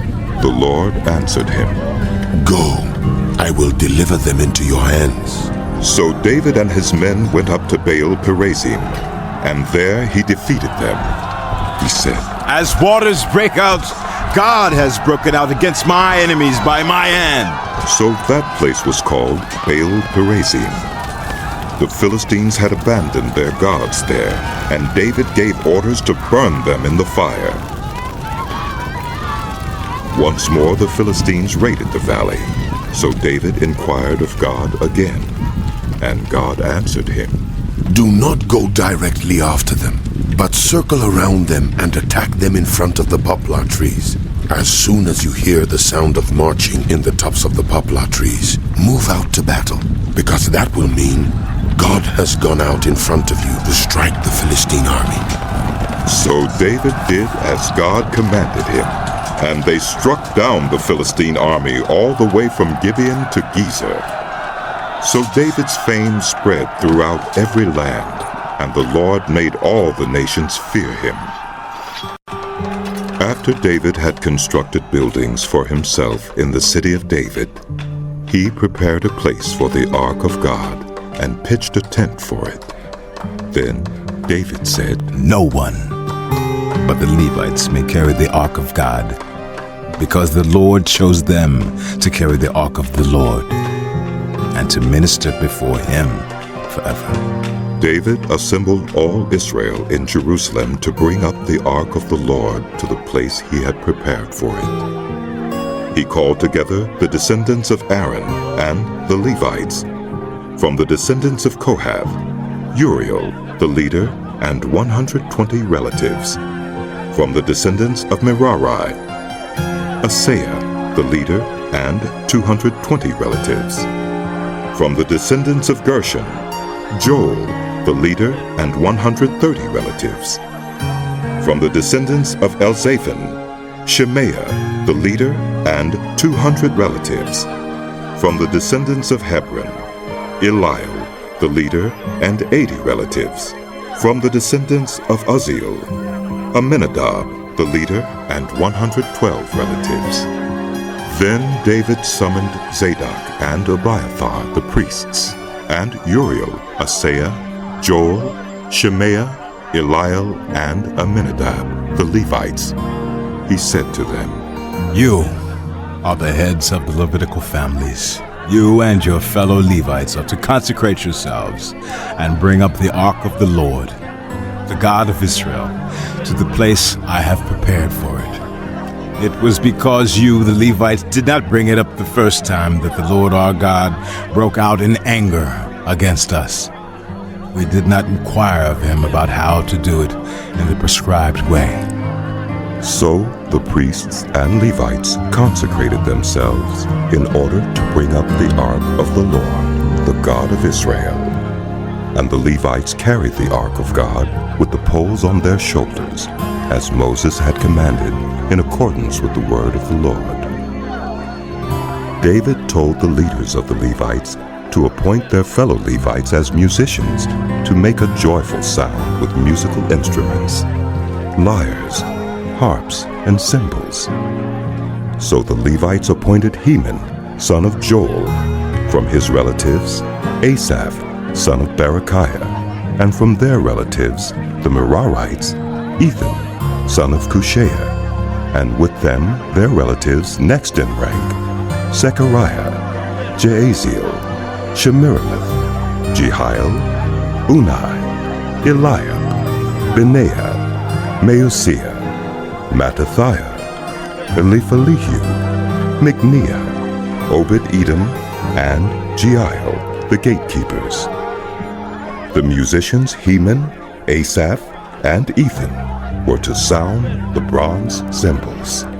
Zechariah, Jaaziel, Shemiramoth, Jehiel, Unai, Eliab, Maaseiah, and Benaiah were to play the lyres according to Alameth, and Mattithiah, Eliphalihu, Micniah, Obed-Edom, Jeiel, and Azuziah were to play the harps, directing according to Sheminith. Kenaniah, the head Levite, was in charge of the singing. That was his responsibility because he was skillful at it. Berechiah and Elkanah were to be doorkeepers for the ark. Shebaniah, Joshaphat, Nethanel, Amasai, Zechariah, Benaiah, and Eleazar, the priests, were to blow trumpets before the ark of God. Obed-Edom and Jehiah were also to be doorkeepers for the ark. So David and the elders of Israel and the commanders of units of 1,000 went to bring up the ark of the covenant of the Lord from the house of Obed-Edom with rejoicing. Because God had helped the Levites who were carrying the ark of the covenant of the Lord, 7 bulls and 7 rams were sacrificed. Now David was clothed in a robe of fine linen, as were all the Levites who were carrying the ark, and as were the musicians, and Kenaniah, who was in charge of the singing of the choirs. David also wore a linen ephod. So all Israel brought up the ark of the covenant of the Lord with shouts, with the sounding of ram's horns and trumpets, and of cymbals, and the playing of lyres and harps. As the ark of the covenant of the Lord was entering the city of David, Michal, daughter of Saul, watched from a window, and when she saw King David dancing and celebrating, she despised him in her heart.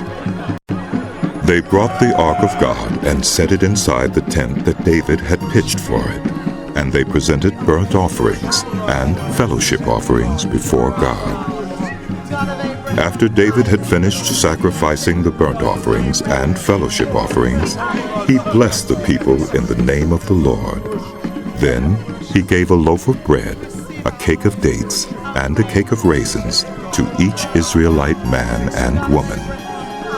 He appointed some of the Levites to minister before the ark of the Lord, to extol, thank, and praise the Lord, the God of Israel. Asaph was the chief, and next to him in rank were Zechariah, then Jaaziel, Shemiramoth, Jehiel, Mattithiah, Eliab, Benaiah, Obed-Edom, and Jeiel. They were to play the lyres and harps.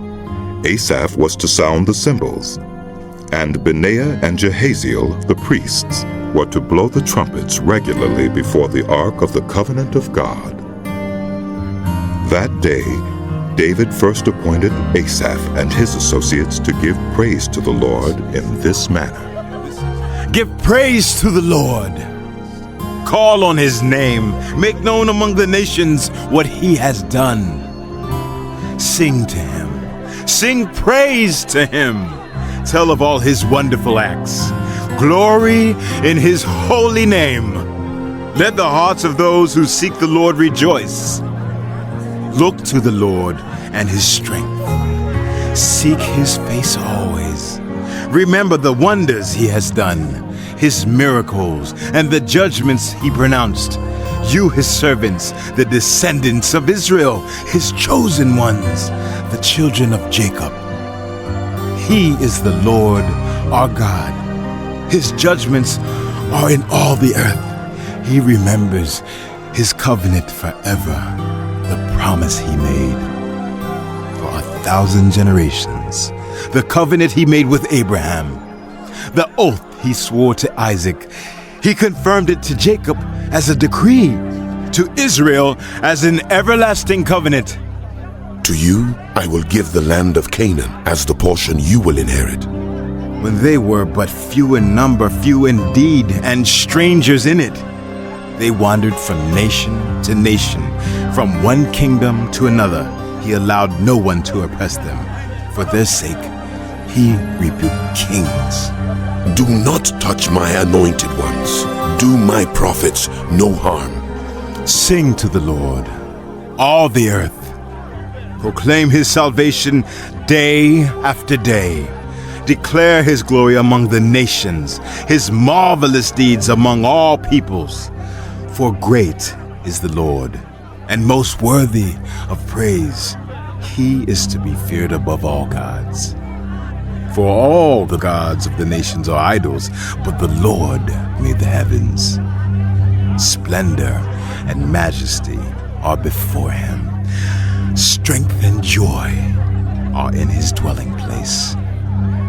Ascribe to the Lord, all you families of nations. Ascribe to the Lord glory and strength. Ascribe to the Lord the glory due his name. Bring an offering and come before him. Worship the Lord in the splendor of his holiness. Tremble before him, all the earth. The world is firmly established. It cannot be moved. Let the heavens rejoice. Let the earth be glad. Let them say among the nations, The Lord reigns! Let the sea resound and all that is in it. Let the fields be jubilant and everything in them. Let the trees of the forest sing. Let them sing for joy before the Lord, for he comes to judge the earth. Give thanks to the Lord, for he is good. His love endures forever. Cry out, save us, God our Savior. Gather us and deliver us from the nations, that we may give thanks to your holy name and glory in your praise. Praise be to the Lord, the God of Israel, from everlasting to everlasting. Then all the people said, Amen. And Praise the Lord. David left Asaph and his associates before the ark of the covenant of the Lord to minister there regularly, according to each day's requirements. He also left Obed-Edom and his 68 associates to minister with them. Obed-Edom, son of Jeduthun, and also Hosa were gatekeepers. David left Zadok the priest and his fellow priests before the tabernacle of the Lord at the high place in Gibeon to present burnt offerings to the Lord on the altar of burnt offering regularly, morning and evening, in accordance with everything written in the law of the Lord, which he had given Israel. With them were Heman and Jeduthun, and the rest of those chosen and designated by name to give thanks to the Lord. For his love endures forever. Heman and Jeduthun were responsible for the sounding of the trumpets and cymbals, and for the playing of the other instruments for sacred song. The sons of Jeduthun were stationed at the gate. Then all the people left to go to their homes, and David returned home to bless his family. After David was settled in his palace, he said to Nathan the prophet, Here I am, living in a house of cedar, while the ark of the covenant of the Lord is under a tent. Nathan replied to David, Whatever you have in mind, do it, for God is with you. But that night the word of God came to Nathan, saying, Go and tell my servant David, this is what the Lord says. You are not the one to build me a house to dwell in. I have not dwelt in a house from the day I brought Israel up out of Egypt to this day. I have moved from one tent site to another, from one dwelling place to another. Wherever I have moved with all the Israelites, did I ever say to any of their leaders whom I commanded to shepherd my people, Why have you not built me a house of cedar? Now then, tell my servant David, this is what the Lord Almighty says. I took you from the pasture, from tending the flock, and appointed you ruler over my people Israel. I have been with you wherever you have gone, and I have cut off all your enemies from before you. Now I will make your name like the names of the greatest men on earth, and I will provide a place for my people Israel, and will plant them so that they can have a home of their own and no longer be disturbed. Wicked people will not oppress them anymore, as they did at the beginning, and have done ever since the time I appointed leaders over my people Israel. I will also subdue all your enemies. I declare to you that the Lord will build a house for you. When your days are over and you go to be with your ancestors, I will raise up your offspring to succeed you, one of your own sons, and I will establish his kingdom. He is the one who will build a house for me, and I will establish his throne forever. I will be his father, and he will be my son. I will never take my love away from him, as I took it away from your predecessor. I will set him over my house and my kingdom forever. His throne will be established forever. Nathan reported to David all the words of this entire revelation. Then King David went in and sat before the Lord, and he said, Who am I, Lord God? And what is my family that you have brought me this far? And as if this were not enough in your sight, my God, you have spoken about the future of the house of your servant. You, Lord God, have looked on me as though I were the most exalted of men. What more can David say to you for honoring your servant? For you know your servant, Lord, for the sake of your servant and according to your will. You have done this great thing and made known all these great promises. There is no one like you, Lord, and there is no God but you, as we have heard with our own ears. And who is like your people Israel, the one nation on earth whose God went out to redeem a people for himself, and to make a name for yourself, and to perform great and awesome wonders by driving out nations from before your people, whom you redeemed from Egypt. You made your people Israel your very own forever, and you, Lord, have become their God. And now, Lord, let the promise you have made concerning your servant and his house be established forever. Do as you promised, so that it will be established, and that your name will be great forever. Then people will say, The Lord Almighty, the God over Israel, is Israel's God. And the house of your servant David will be established before you. You, my God, have revealed to your servant that you will build a house for him. So your servant has found courage to pray to you. You, Lord, are God. You have promised these good things to your servant. Now, you have been pleased to bless the house of your servant, that it may continue forever in your sight. For you, Lord, have blessed it, and it will be blessed forever. In the course of time, David defeated the Philistines and subdued them, and he took Gath and its surrounding villages from the control of the Philistines. David also defeated the Moabites, and they became subject to him and brought him tribute. Moreover, David defeated Hadadezer, king of Zobah, in the vicinity of Hamath, when he went to set up his monument at the Euphrates River.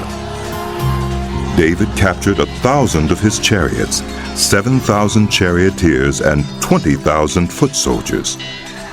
He hamstrung all but 100 of the chariot horses. When the Arameans of Damascus came to help Hadadezer, king of Zobah, David struck down 22,000 of them.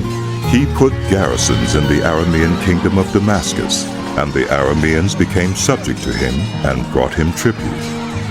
The Lord gave David victory wherever he went. David took the gold shields carried by the officers of Hadadezer and brought them to Jerusalem.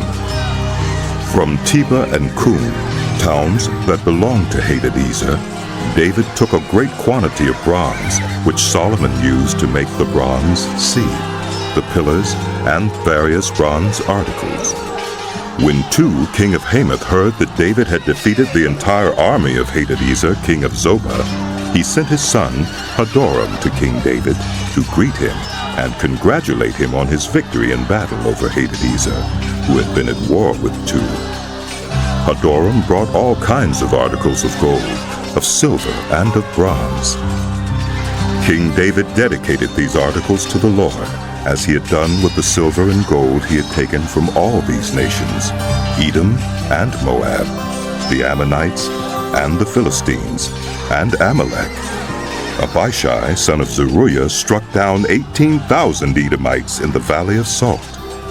He put garrisons in Edom, and all the Edomites became subject to David.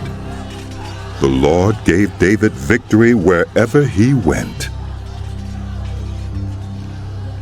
David reigned over all Israel, doing what was just and right for all his people. Joab, son of Zeruiah, was over the army. Jehoshaphat, son of Ahilud, was recorder. Zadok, son of Ahitub, and Ahimelech, son of Abiathar, were priests. Shapsha was secretary. Benaiah, son of Jehoiada, was over the Kerethites and Pelethites, and David's sons were chief officials at the king's side. In the course of time, Nahash, king of the Ammonites, died, and his son succeeded him as king. David thought, I will show kindness to Hanun, son of Nahash, because his father showed kindness to me. So David sent a delegation to express his sympathy to Hanun concerning his father. When David's envoys came to Hanun in the land of the Ammonites to express sympathy to him, the Ammonite commanders said to Hanun, Do you think David is honoring your father by sending envoys to you to express sympathy? Haven't his envoys come to you only to explore and spy out the country and overthrow it? So Hanun seized David's envoys, shaved them, cut off their garments at the buttocks, and sent them away. When someone came and told David about the men, he sent messengers to meet them, for they were greatly humiliated. The king said, Stay at Jericho till your beards have grown, and then come back. When the Ammonites realized that they had become obnoxious to David, Hanun and the Ammonites sent 1,000 talents of silver to hire chariots and charioteers from Aram Naharaim, Aram Maukah, and Zobah. They hired 32,000 chariots and charioteers, as well as the king of Maukah with his troops, who came and camped near Medeba, while the Ammonites were mustered from their towns and moved out for battle. On hearing this, David sent Joab out with the entire army of fighting men. The Ammonites came out and drew up in battle formation at the entrance to their city, while the kings who had come were by themselves in the open country. Joab saw that there were battle lines in front of him and behind him, so he selected some of the best troops of Israel and deployed them against the Arameans. He put the rest of the men under the command of Abishai, his brother, and they were deployed against the Ammonites. Joab said, If the Arameans are too strong for me, then you are to rescue me. But if the Ammonites are too strong for you, then I will rescue you. Be strong, and let us fight bravely for our people and the cities of our God. The Lord will do what is good in his sight. Then Joab and the troops with him advanced to fight the Arameans, and they fled before him. When the Ammonites realized that the Arameans were fleeing, they too fled before his brother Abishai and went inside the city. So Joab went back to Jerusalem. After the Arameans saw that they had been routed by Israel, they sent messengers and had Arameans brought from beyond the Euphrates River, with Shophak, the commander of Hadadezer's army, leading them. When David was told of this, he gathered all Israel and crossed the Jordan. He advanced against them and formed his battle lines opposite them. David formed his lines to meet the Arameans in battle, and they fought against him. But they fled before Israel, and David killed 7,000 of their charioteers and 40,000 of their foot soldiers. He also killed Shophak, the commander of their army. When the vassals of Hadadezer saw that they had been routed by Israel, they made peace with David and became subject to him. So the Arameans were not willing to help the Ammonites anymore.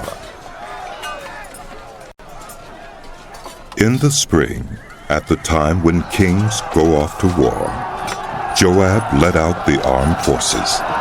He laid waste the land of the Ammonites and went to Rabbah and besieged it. But David remained in Jerusalem. Joab attacked Rabbah and left it in ruins. David took the crown from the head of their king. Its weight was found to be a talent of gold, and it was set with precious stones, and it was placed on David's head. He took a great quantity of plunder from the city and brought out the people who were there, consigning them to labor with saws and with iron picks and axes. David did this to all the Ammonite towns. Then David and his entire army returned to Jerusalem. In the course of time, war broke out with the Philistines at Gezer. At that time, Sibbecai the Hushathite killed Sippai, one of the descendants of the Rephaites, and the Philistines were subjugated. In another battle with the Philistines, Elhanan, son of Jadah, killed Lamai, the brother of Goliath the Gittite, who had a spear with a shaft like a weaver's rod. In still another battle which took place at Gath, there was a huge man with 6 fingers on each hand and 6 toes on each foot, 24 in all. He also was descended from Rapha. When he taunted Israel, Jonathan, son of Shimeah, David's brother, killed him. These were descendants of Rapha in Gath, and they fell at the hands of David and his men. Satan rose up against Israel and incited David to take a census of Israel.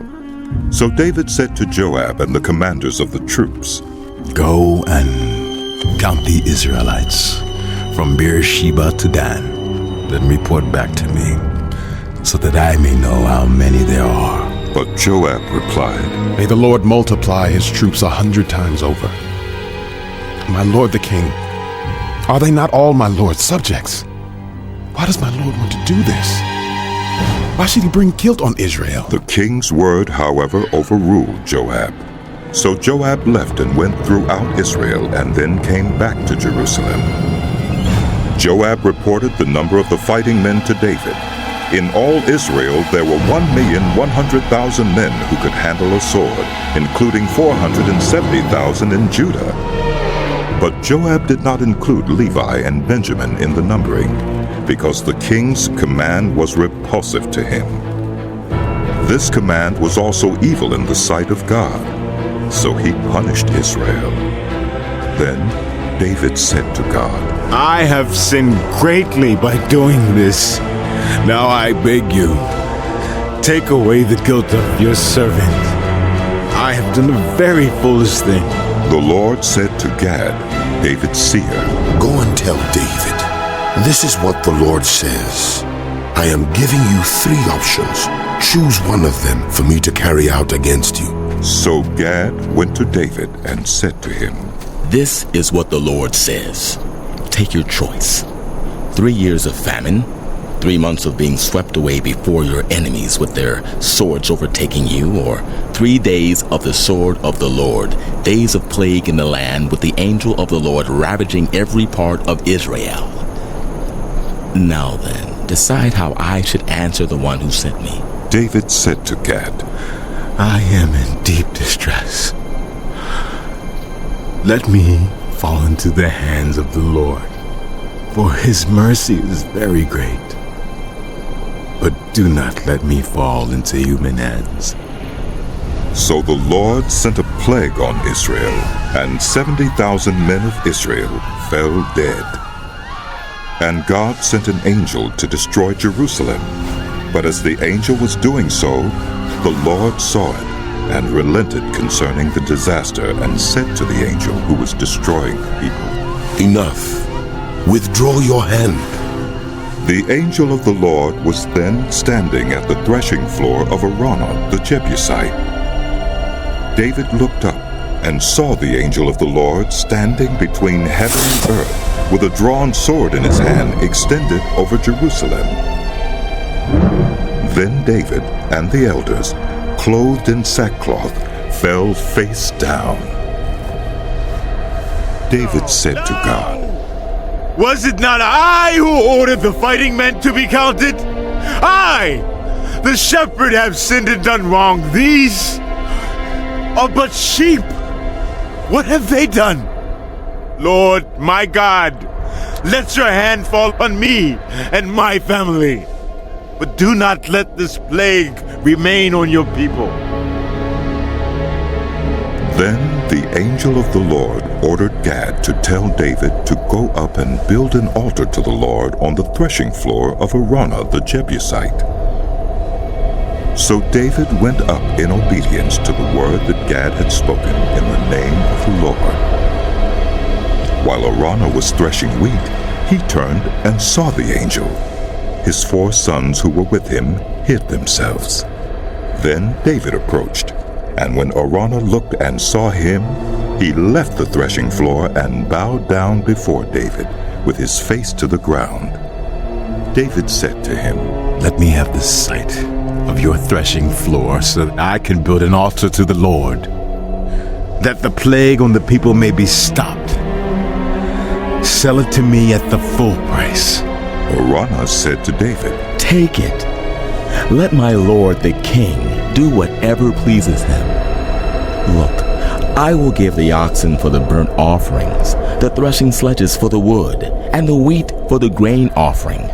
I will give all this. But King David replied to Araunah, No, I insist on paying the full price. I will not take for the Lord what is yours, or sacrifice a burnt offering that cost me nothing. So David paid Araunah 600 shekels of gold for the site. David built an altar to the Lord there and sacrificed burnt offerings and fellowship offerings. He called on the Lord, and the Lord answered him with fire from heaven on the altar of burnt offering. Then the Lord spoke to the angel, and he put his sword back into its sheath. At that time, when David saw that the Lord had answered him on the threshing floor of Araunah the Jebusite, he offered sacrifices there. The tabernacle of the Lord, which Moses had made in the wilderness, and the altar of burnt offering were at that time on the high place at Gibeon. But David could not go before it to inquire of God, because he was afraid of the sword of the angel of the Lord.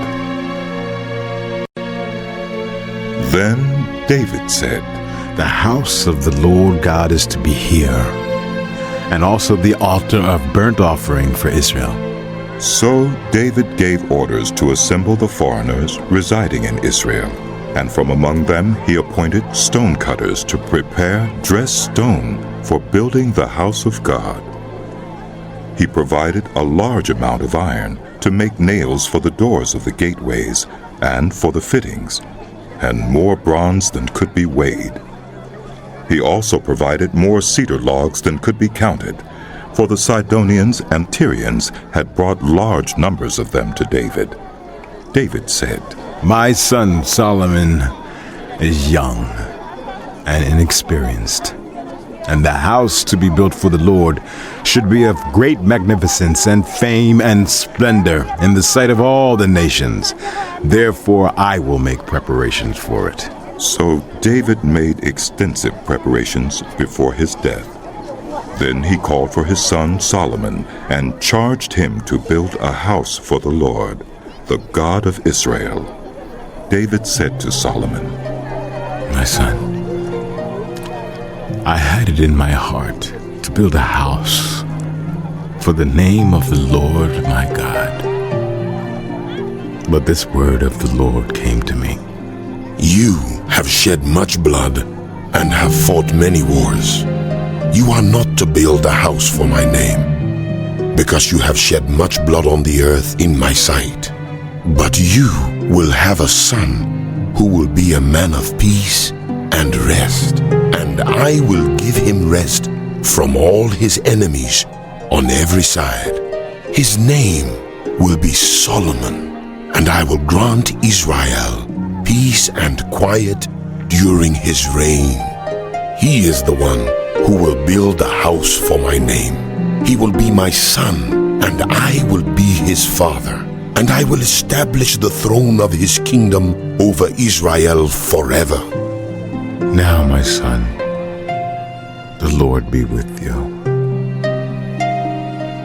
And may you have success and build the house of the Lord your God, as he said you would. May the Lord give you discretion and understanding when he puts you in command over Israel, so that you may keep the law of the Lord your God. Then you will have success if you are careful to observe the decrees and laws that the Lord gave Moses for Israel. Be strong and courageous. Do not be afraid or discouraged.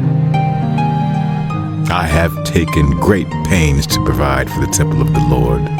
100,000 talents of gold, 1,000,000 talents of silver, quantities of bronze and iron too great to be weighed, and wood and stone, and you may add to them. You have many workers, stone cutters, masons, and carpenters, as well as those skilled in every kind of work in gold and silver, bronze and iron, skilled workers beyond number. Now begin the work, and the Lord be with you. Then David ordered all the leaders of Israel to help his son Solomon. He said to them, Is not the Lord your God with you? And has he not granted you rest on every side? For he has given the inhabitants of the land into my hands, and the land is subject to the Lord and to his people. Now devote your heart and soul to seeking the Lord your God. Begin to build the sanctuary of the Lord God, so that you may bring the ark of the covenant of the Lord and the sacred articles belonging to God into the temple that would be built for the name of the Lord. When David was old and full of years, he made his son Solomon king over Israel. He also gathered together all the leaders of Israel, as well as the priests and Levites. The Levites 30 years old or more were counted, and the total number of men was 38,000. David said, Of these, 24,000 are to be in charge of the work of the temple of the Lord, and 6,000 are to be officials and judges. 4,000 are to be gatekeepers, and 4,000 are to praise the Lord with the musical instruments I have provided for that purpose. David separated the Levites into divisions corresponding to the sons of Levi: Gershon, Kohath, and Merari. Belonging to the Gershonites, Laden and Shimei. The sons of Laden: Jehiel the first, Zetham and Joel, 3 in all. The sons of Shimei: Shelomoth, Haziel, and Haran, 3 in all. These were the heads of the families of Laden. And the sons of Shimei: Jahath, Ziza, Jeush, and Beriah. These were the sons of Shimei, 4 in all. Jahath was the first and Ziza the second, but Jeush and Beriah did not have many sons, so they were counted as one family with one assignment. The The sons of Kohath: Amram, Izhar, Hebron, and Uzziel, 4 in all. The sons of Amram: Aaron and Moses. Aaron was set apart, he and his descendants forever, to consecrate the most holy things, to offer sacrifices before the Lord, to minister before him, and to pronounce blessings in his name forever. The sons of Moses, the man of God, were counted as part of the tribe of Levi. The sons of Moses: Gershom and Eliezer. The descendants of Gershom: Shubael was the first. The descendants of Eliezer: Rehabiah was the first. Eliezer had no other sons, but the sons of Rehabiah were very numerous. The sons of Izhar: Shilomoth was the first. The sons of Hebron: Jeriah the first, Amariah the second, Jehaziel the third, and Jekameam the fourth. The sons of Uzziel: Micah the first, and Ishiah the second. The sons of Merari: Malai and Mushai. The sons of Malai: Eleazar and Kish. Eleazar died without having sons. He had only daughters. Their cousins, the sons of Kish, married them. The sons of Mushai: Malai, Eder, and Jeremoth, 3 in all. These were the descendants of Levi by their families, the heads of families as they were registered under their names and counted individually, that is, the workers 20 years old or more who served in the temple of the Lord. For David had said, "Since the Lord, the God of Israel, has granted rest to his people, and has come to dwell in Jerusalem forever, the Levites no longer need to carry the tabernacle or any of the articles used in its service." According to the last instructions of David, the Levites were counted from those 20 years old or more. The duty of the Levites was to help Aaron's descendants in the service of the temple of the Lord, to be in charge of the courtyards, the side rooms, the purification of all sacred things, and the performance of other duties at the house of God. They were in charge of the bread set out on the table, the special flour for the grain offerings, the thin loaves made without yeast, the baking and the mixing, and all measurements of quantity and size. They were also to stand every morning to thank and praise the Lord. They were to do the same in the evening, and whenever burnt offerings were presented to the Lord on the Sabbaths, at the new moon feasts, and at the appointed festivals. They were to serve before the Lord regularly in the proper number and in the way prescribed for them. And so the Levites carried out their responsibilities for the tent of meeting, for the holy place, and under their relatives, the descendants of Aaron, for the service of the temple of the Lord. These were the divisions of the descendants of Aaron. The sons of Aaron were Nadab, Abihu, Eleazar, and Ithamar. But Nadab and Abihu died before their father did, and they had no sons. So Eleazar and Ithamar served as the priests. With the help of Zadok, a descendant of Eleazar, and Ahimelech, a descendant of Ithamar, David separated them into divisions for their appointed order of ministering. A larger number of leaders were found among Eleazar's descendants than among Ithamar's, and they were divided accordingly. 16 heads of families from Eleazar's descendants, and 8 heads of families from Ithamar's descendants. They divided them impartially by casting lots, for there were officials of the sanctuary and officials of God among the descendants of both Eleazar and Ithamar.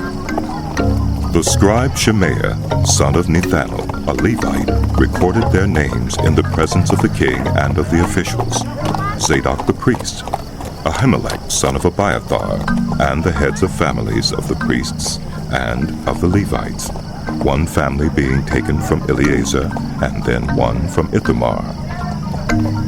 The first lot fell to Jehoiarib, the second to Jedaiah, the third to Harim, the fourth to Seorim, the fifth to Malchijah, the 6th to Mijamin, the 7th to Hakkas, the 8th to Abijah, the 9th to Jeshua, the 10th to Shechaniah, the 11th to Eliashib, the 12th to Jacob, the 13th to Huppah, the 14th to Jeshebeah, the 15th to Bilgah, the 16th to Immer, the 17th to Hezer, the 18th to Habazzez, the 19th to Pethahiah, the 20th to Jehezkel, the 21st to Jachin, the 22nd to Gamul, the 23rd to Delaiah, and the 24th to Maaziah.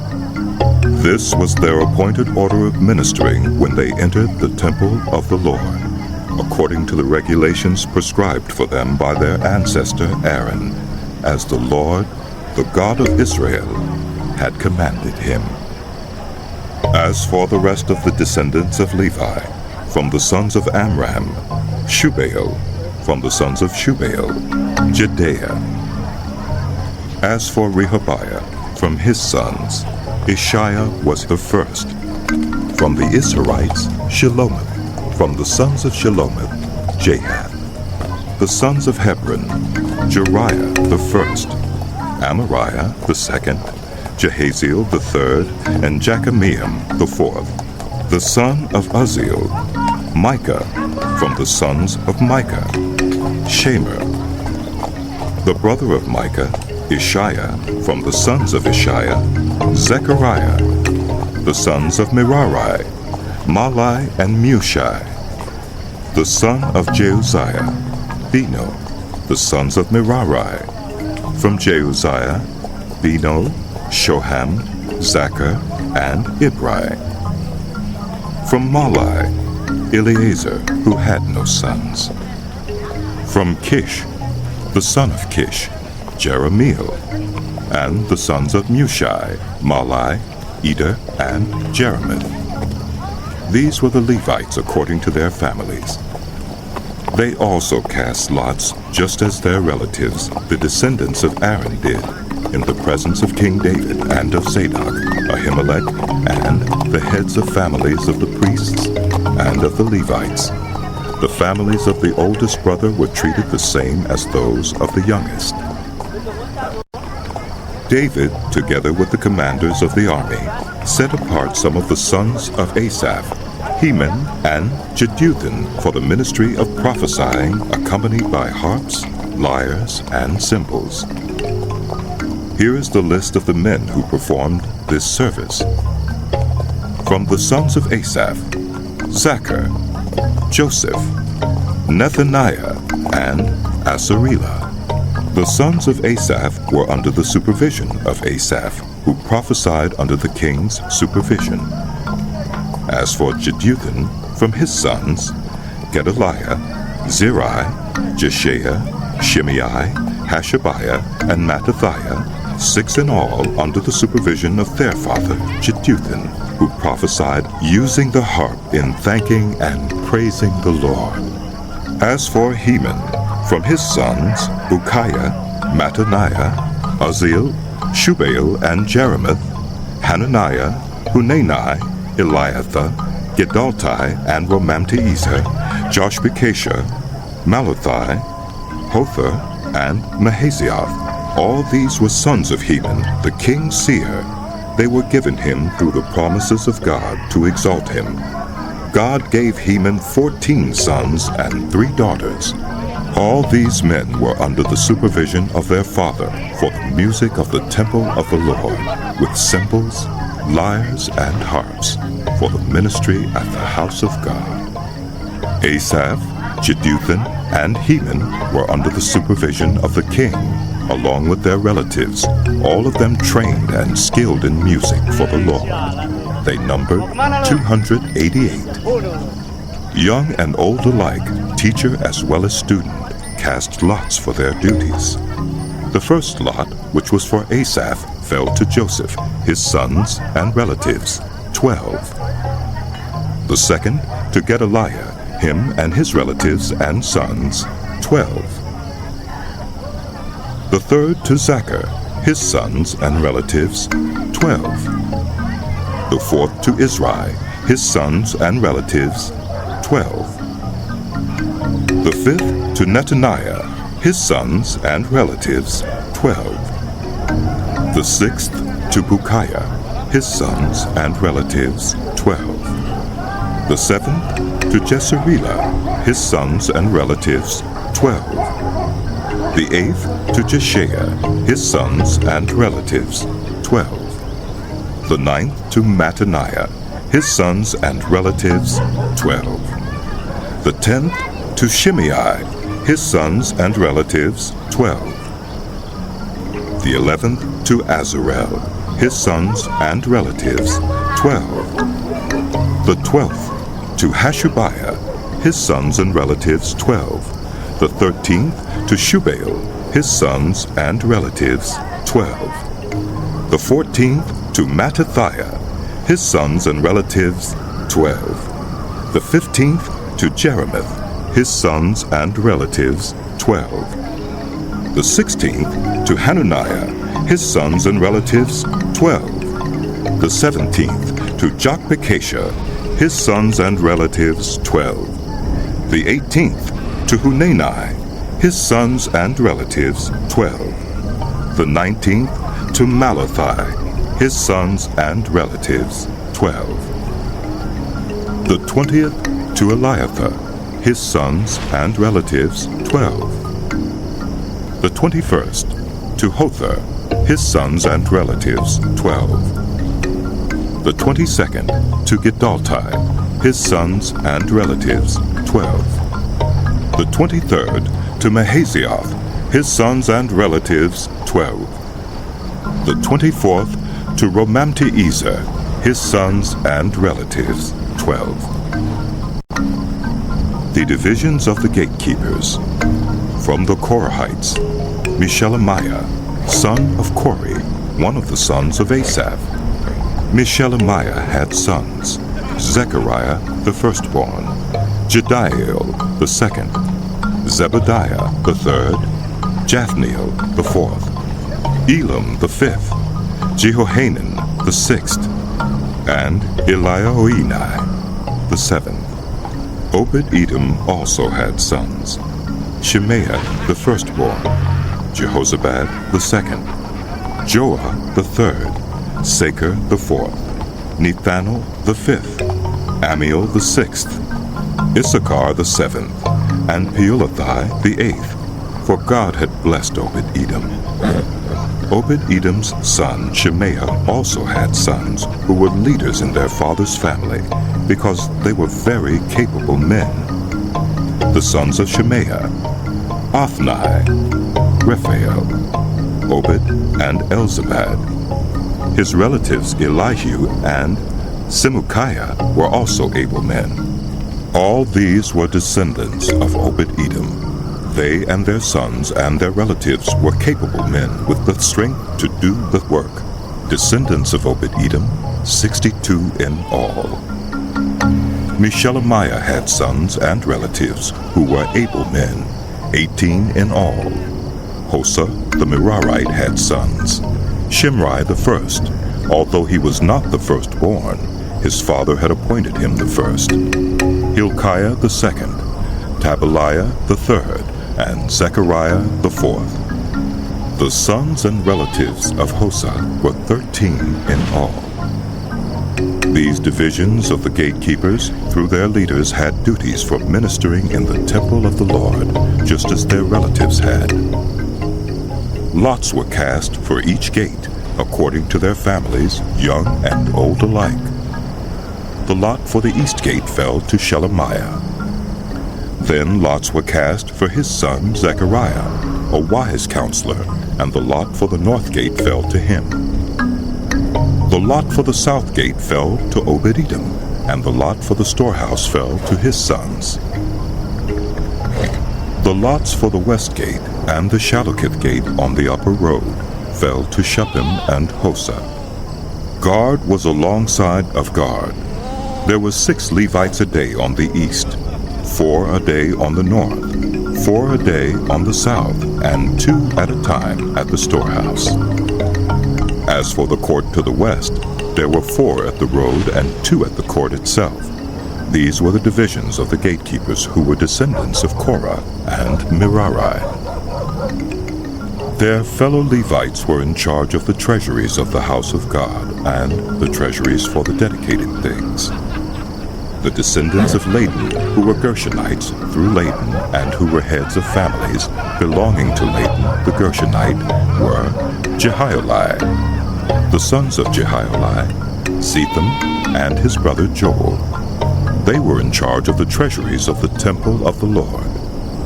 From the Amramites, the Israelites, the Hebronites, and the Uzzielites, Shubael, a descendant of Gershom, son of Moses, was the official in charge of the treasuries. His relatives, through Eliezer, Rehabiah his son, Jeshaiah his son, Joram his son, Zichri his son, and Shelomith his son. Shelomith and his relatives were in charge of all the treasuries for the things dedicated by King David, by the heads of families who were the commanders of thousands and commanders of hundreds, and by the other army commanders. Some of the plunder taken in battle they dedicated for the repair of the temple of the Lord, and everything dedicated by Samuel the seer, and by Saul, son of Kish, Abner, son of Ner, and Joab, son of Zeruiah, and all the other dedicated things were in the care of Shelomith and his relatives. From the Israelites, Kenaniah and his sons were assigned duties away from the temple as officials and judges over Israel. From the Hebronites, Hashabiah and his relatives, 1,700 able men, were responsible in Israel west of the Jordan for all the work of the Lord and for the king's service. As for the Hebronites, Jeriah was their chief according to the genealogical records of their families. In the 40th year of David's reign, a search was made in the records, and capable men among the Hebronites were found at Jazer in Gilead. Jeriah had 2,700 relatives who were able men and heads of families, and King David put them in charge of the Reubenites, the Gadites, and the half-tribe of Manasseh, for every matter pertaining to God, and for the affairs of the king. This is the list of the Israelites, heads of families, commanders of thousands, and commanders of hundreds, and their officers who served the king in all that concerned the army divisions that were on duty month by month throughout the year. Each division consisted of 24,000 men. In charge of the first division for the first month was Jeshobeam, son of Zabdiel. There were 24,000 men in his division. He was a descendant of Perez and chief of all the army officers for the first month. In charge of the division for the second month was Dodai, the Ahohite. Mikloth was the leader of his division. There were 24,000 men in his division. The third army commander for the third month was Benaiah, son of Jehoiada the priest. He was chief, and there were 24,000 men in his division. This was the Benaiah who was a mighty warrior among the 30, and was over the 30. His son, Ammizabad, was in charge of his division. The fourth, for the fourth month, was Asahel, the brother of Joab. His son, Zebediah, was his successor. There were 24,000 men in his division. The fifth, for the fifth month, was the commander Shamhuth, the Israelite. There were 24,000 men in his division. The sixth, for the sixth month, was Ira, the son of Ikish, the Tekoite. There were 24,000 men in his division. The seventh, for the seventh month, was Helis, the Pelonite, an Ephraimite. There were 24,000 men in his division.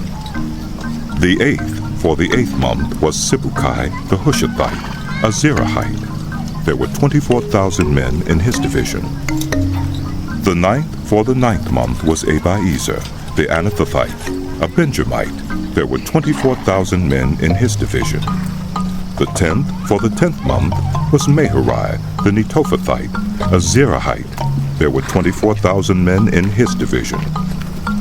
The 11th, for the 11th month, was Benaiah, the Pirathonite, an Ephraimite. There were 24,000 men in his division.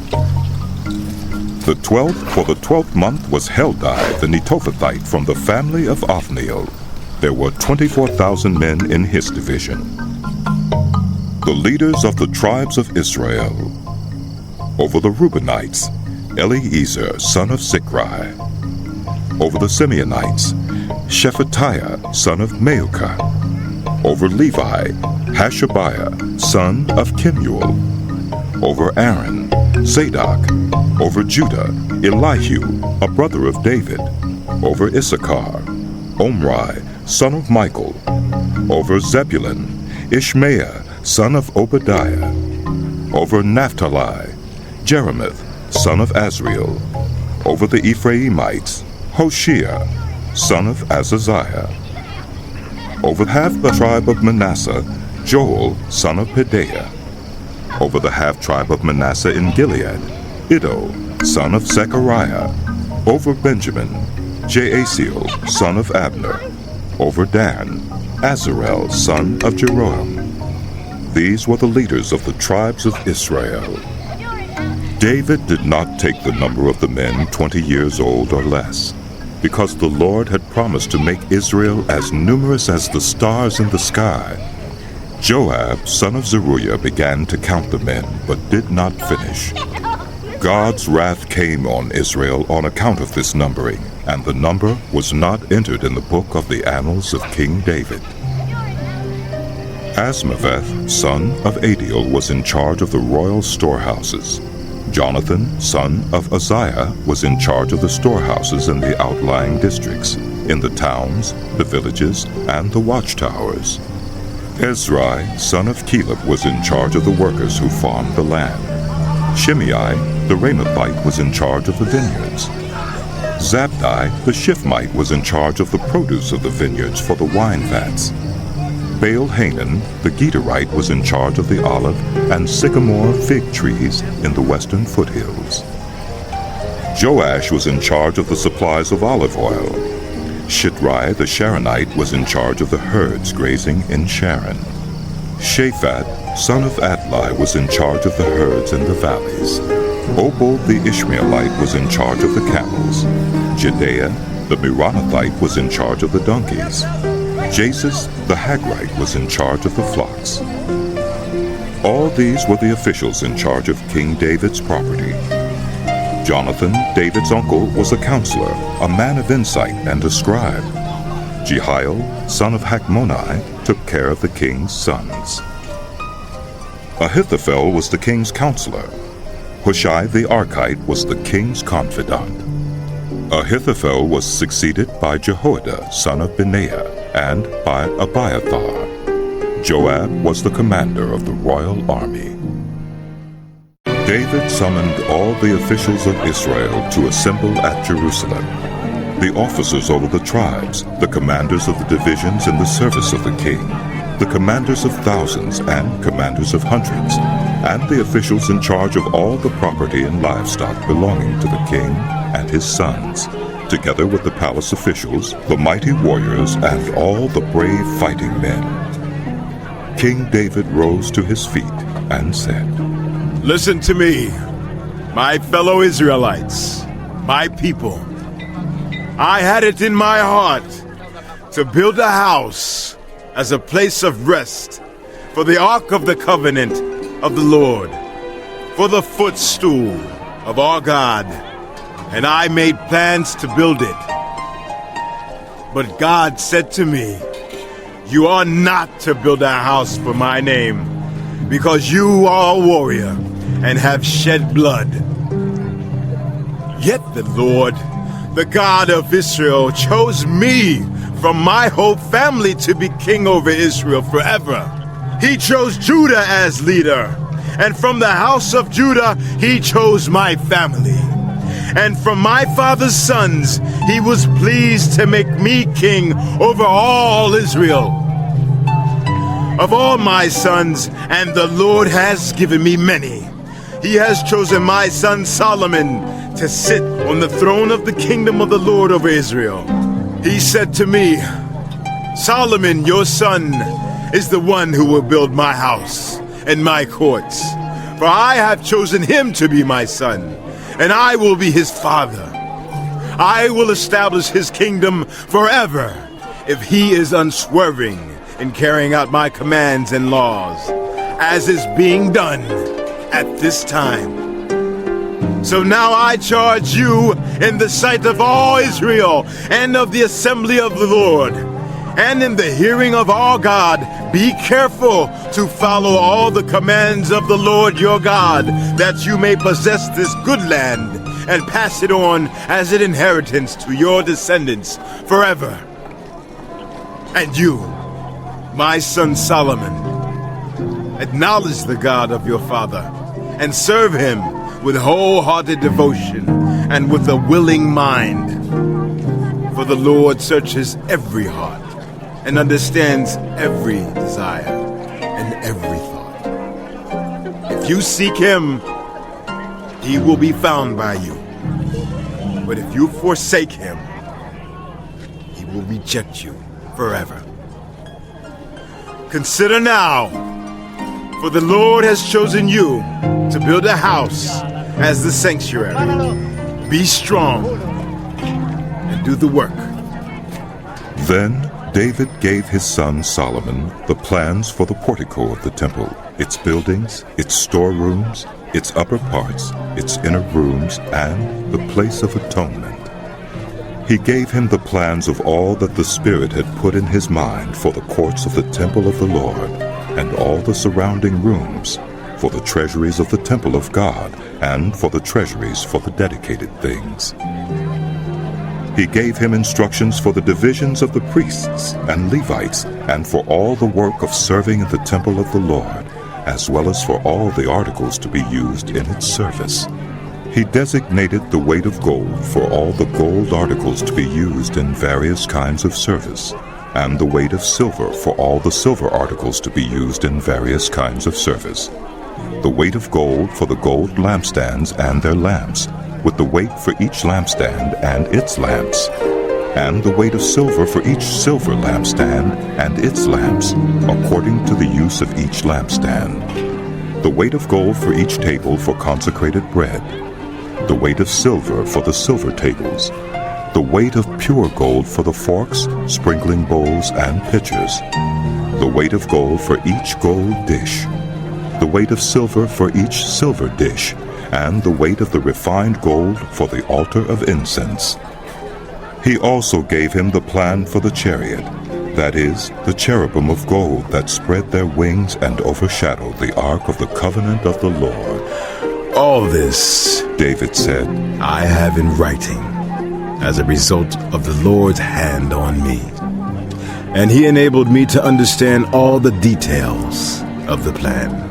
David also said to Solomon, his son, Be strong and courageous, and do the work. Do not be afraid or discouraged, for the Lord God, my God, is with you. He will not fail you or forsake you until all the work for the service of the temple of the Lord is finished. The divisions of the priests and Levites are ready for all the work on the temple of God, and every willing person skilled in any craft will help you in all the work. The officials and all the people will obey your every command. Then King David said to the whole assembly, My son Solomon, the one whom God has chosen, is young and inexperienced. The task is great, because this palatial structure is not for human beings, but for the Lord God.